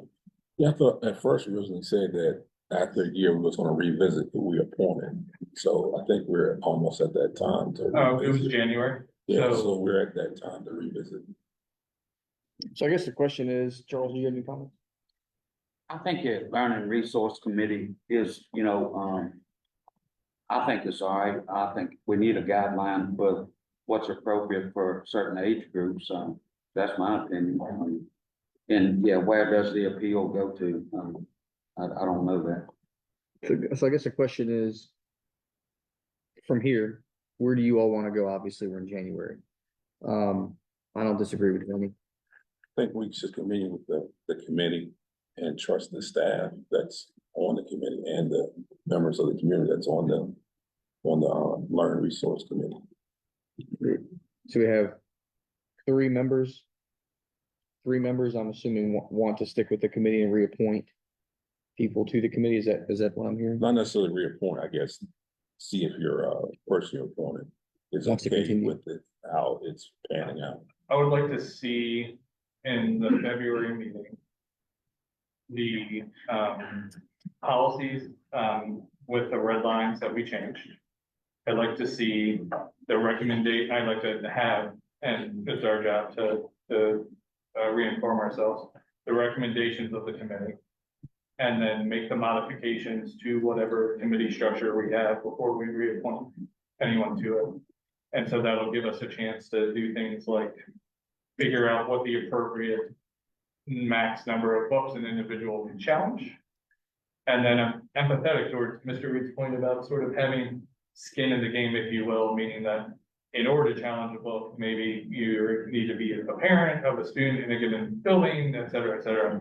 Although I would argue some nuance there, if you've got a seventh grader who's going into eighth, then you are compelled that one of the books there isn't appropriate. Certainly challenging it when they're within 1 year of the next building doesn't seem really all that problematic to me. do they have access to it when they're in seventh grade if it's in an eighth grade library? Like, They will in can the they fall of physically next walk in year. and get it from that library? It wouldn't have. I mean, honestly, I don't fundamentally understand what the problem with the book is to begin with, so you'll have to. It doesn't Explain need to be the in schools, boogeyman and I'll to me. end it at that. The book that's gone doesn't need to be in schools, but I don't want to revisit all of that. Everybody knows where I stood, campaigned on it. Everybody knows where I stand. All right, so we're My gonna, concern, and I'm just gonna put this out there, because this conversation, and I agree with y'all from the start, this was political. I don't have any problem saying that. But is that not what every decision related to books is going to be? Because we're not talking about a new textbook. We're not talking about curriculum for students. We are talking about a book that any decision, whether it's the school board or whether it's a committee, is going to be based on our own personal values. And if we appoint people to a committee, I'll just go with it. Aren't we going to appoint somebody that has the same values when it comes to something that's political, like a book? Instead of me saying, I might disagree with that book being in there, but let me put somebody on a board who thinks completely different of me. If I don't want to see a book, and I'm gonna put somebody on this committee that thinks like me, that I think stands a good shot to not put a book in there. I would argue that I didn't appoint Yeah. someone. Yeah, to- I would I say did. absolutely not. Yeah. I I looked at their appointed a resumes. librarian who I trusted, who And- I believe does this for a living and knows better than I do. Truthfully, I only had two people that asked me, that told me they were interested, and I picked what I thought was the best one. This conversation has nothing to do with education. It's And that's where I absolutely struggle. everything to do with education. And we will agree to disagree on You might, I won't. that. That's fine. That's where I will plant my flag, is that this conversation has nothing to do with education. So where we're at is, Yeah. we want at least three members of the board want to see us come back in February with the current policy revisions that have been made. And then you guys will be prepared to make amendments or revisions to the policy that maybe we can adopt going forward, or maybe you want to scrap the policy altogether. I don't know, but you all are prepared to have that discussion in February. Or three members that agree to that? Okay. Again, there's nothing. I told someone today, I can't remember who it was, but there's nothing preventing you from eliminating the policy altogether, revising the policy. Whatever the will of the board is. Yeah. And then we could theoretically, assuming that the committee still stands as of March, then we could, whenever we are done with our business related committee, we could then decide whether or not to reappoint based on the Yeah. previous conversation. This committee that was appointed because of this issue, but this discussion started many, many, many years ago with Mr. Winkler. Because some books were dropped off at school that it wasn't just a parent that found them inappropriate. A bunch of teachers and parents and stuff found these books inappropriate. And we didn't, Mr. Winkler read it, a couple of us read it and said, oh my goodness, how did this get here? It wasn't in the library. Someone dropped them off in mass, and they just their books, and just give them that to the kids without reading them. And then they found that might have been a mistake. So we talked about this committee then for when that incident happened, that someone would read the book before it was distributed. And obviously it's grown into something much different than it is now. So I guess, So to clarify, next month would be policy, conversation and a vote based on policy for this committee and whether or not a committee exists. Like we're lumping this all in to just say we want to revisit this conversation again next month. I think we need to come next month ready to take action one way or the That's other. what I was gonna say. If it's gonna end next month, then I think that's great. But I think we have spent way too much time talking about books over the last year. So I would say, Just all over the place, not necessarily this board in this room. I just mean books have been very loud. And it started I a would say long that time ago, but decision one, do we have a committee? mhm. If three people don't want to keep a committee, then we move on. Decision two, if we keep the committee, is, okay, what does the policy look like? How do we make it better? How do we take the recommendations from the committee members and improve that? How do we streamline that process? How do we prevent some of the incidents that you all are talking about? But I think before you get to part two, we got to get past part one, and that's going to be between now and February, whatever. February 12th, between now and February 12th, everybody needs to come ready to decide whether they want to keep the committee or not. And I don't disagree. There are lots of committees, like you said, I'm on the Ag and Forestry Committee, which meets every now and then. Technically, it's a public meeting that nobody ever attends because it's not very interesting, but this was just, this issue, like you said, was very political, and obviously people wanted to be a part of it. And that complicates things. It went from people that wanted to help and wanted to serve to people that suddenly were worried about what they said being taken out of context and being videotaped and stuff like that. So and that's what we signed up for. So I see both sides of it. And my thing is, we're sitting here talking about how do we fund positions? How do we keep staff? How do we figure out insurance and stuff? Like, that's what we need to be focused on right now. We don't need to be continuing this conversation Like, if it ends in February, great, because then we can get back to the stuff that really runs our school system and policy and like, get back to education. Like, we don't need to be talking about books that are. So also, I guess if we, also, Doctor, you send the original policy, we can have that as well, in case we scrap everything, go back to where. Yeah, Original was. I would bring you that. I think the thing I would just throw out for you to just consider moving forward, you have to comment on it now, but we had a process in place, it was in policy. Yeah. You created a committee specifically, this was all part of the public rhetoric, specifically because the issue became so public and so contentious. The specific staff members involved, librarian, teacher, you were trying to create a buffer for those individuals to not necessarily be in that limelight alone. One of the things you could do would be to just simply revert back to what you had before you created it. Okay. But yes. So can you I'll bring include that that as forward well? policy, both policies, and you can talk about it. Everybody knows their options for February, come prepared to make a decision in February. All right. Any more discussion on that? All right, we're on to new business. Is there any new business? All right, hearing none, we'll move on to action items. Action item 13A is approval of the VSBA policy updates presented in December. And I don't know if everybody has them on paper or on their iPad, but they're here in the very back of your packet. No changes to these. We did pull at your request. Sorry, KJ advertising in schools. If you remember. Got it. So All right. I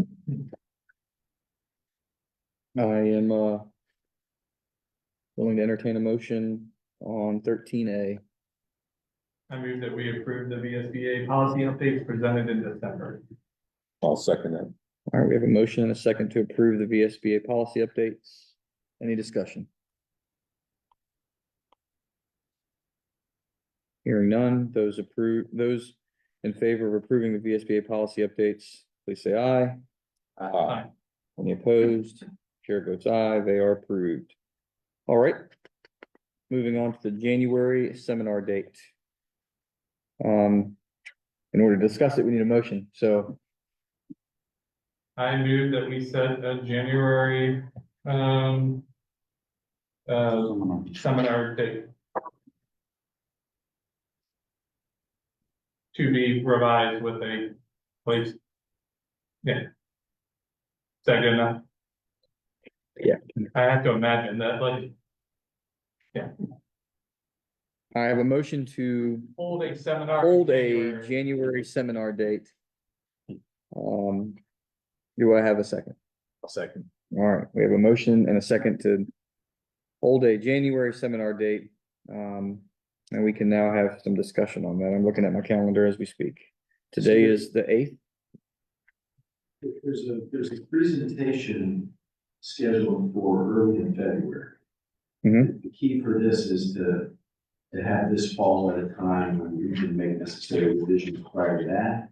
Yeah, So you're talking about the 5th. late enough that we have enough information. So that meeting is in the 5th, correct? It would be no earlier than the second week of January, maybe third or fourth would be ideal, but if it's too late in the fourth, then it butts right up against that February 5th meeting. Feel free to chime in. So maybe the 22nd, week of the 22nd or week of the 29th? Well, the 29th you said would be too close. Well, not necessarily. I think the week of the 22nd would probably be ideal, or So maybe 27th. do you want to do like a month? I don't know what days of the week work for people. I'm not on shift schedule, but like Monday, the 27th would be the first day of the last week in January and provide a week and a half of buffer before the 5th. Is that an idea? I can do the 27th. And that's a morning. It would be 9 to noon. Usually we do them on Wednesdays. We have a prep meeting on the 29th, and so I thought going back a couple days might benefit everybody. I can do Monday the 27th. You say 27th? Yes, sir. Yes, I won't be, available 27th, 28th, 9 to noon. third time, 28th Okay. also. What about the 20th? I can do it on the 20th. That's a big. oh, yes, I can do 21, I can't do the 21st, but I can do the 22nd or the 24th. 24 is a Friday. Let's do 24th. What's that? I can, 24th, Um, you said you do 24th. 24th? 24, 24, 24, 24. Got it. And 12, right? what's that? 9 9 to to 12. noon. Then could I have a, do you mind if I amend my motion? Yes, sir. Go ahead. To be that we hold a seminar on January the 24th from 9 to noon here in this room. All right. I'll second. We have a January 24th from 9 AM to noon, school board budget work session / seminar. All those in favor, please say aye. Aye. Any opposed? Chair votes aye. All right. We are on to our second round of public comments. Any Fluvanna County citizen or employee of Fluvanna County Public School System is welcome to speak, and the expectations are that you address the board, not individual members, that you provide your name and voting district, that you do not exceed 3 minutes, and that you are respectful. We will not interact with you, of course, during public comment, but you're welcome to ask us questions afterwards. Anyone wishing to speak, please come forward. Your time is on the television.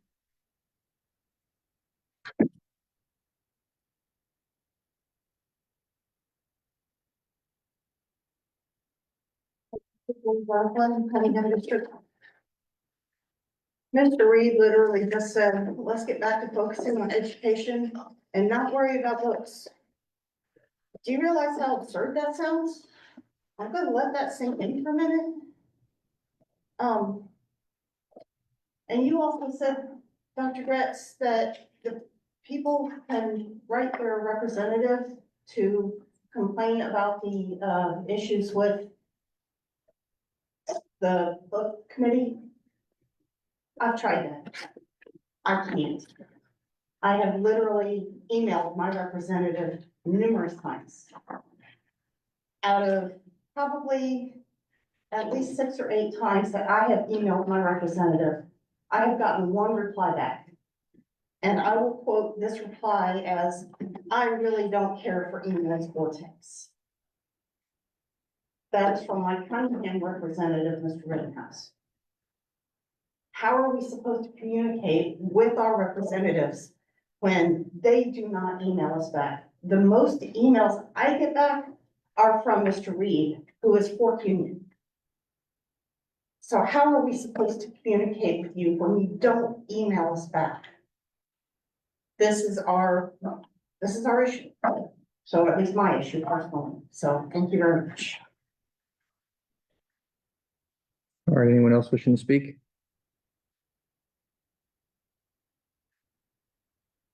All right, seeing none, we'll move on to school board member comments. Mr. Kelly. New year, said to get our students back in the building when weather cooperates. And happy to roll my sleeves back up and get back in the thick of things. Obviously, we're running head first into a difficult budget year. Got a lot of priorities to work out and got a lot of public discourse to be had. Obviously, you know, there are bits and pieces that are contentious this evening, and great, they're supposed to be, and I will continue to try to grapple with these things because I do fundamentally believe that what's on our shelves in a given moment is education and is relevant to what's going on in our buildings and to our students and to the voices and to the narratives that they have access to. I fundamentally believe in using the dollars that we have available when we have them to meet our students' needs, even if down the road it's less fun for everybody.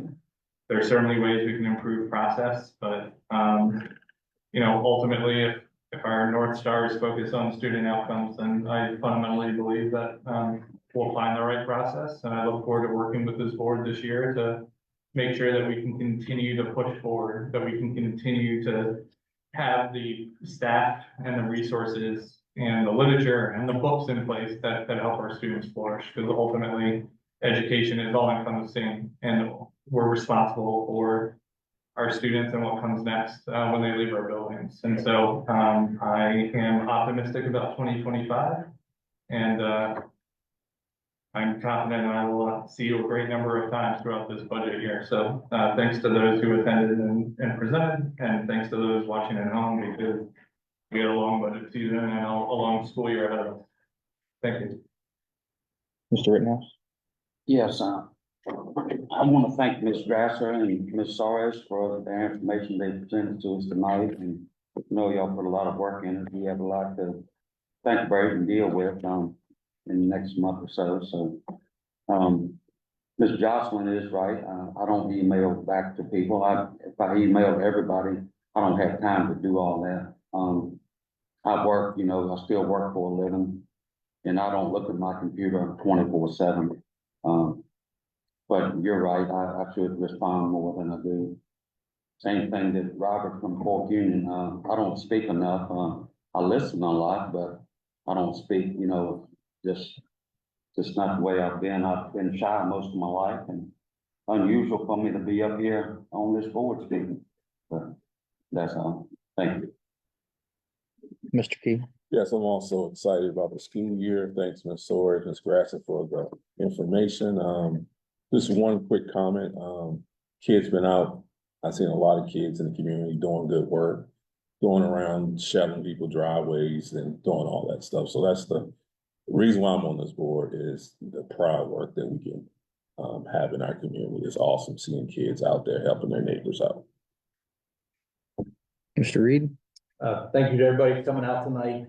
Ms. Grasser, Ms. Suarez, Ms. Hollaburn, I really appreciate you guys sharing all your information. I know it's not quick to put together, but it does help us a lot with what you guys do. So thank you very much.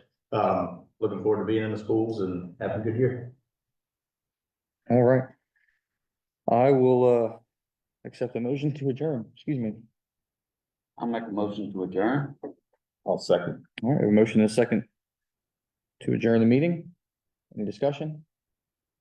All those in favor, please say aye. Aye. Any opposed? Chair votes aye. We are adjourned. Please, before you leave, get with Brandy, Ms. Kreitzer, and sign that document.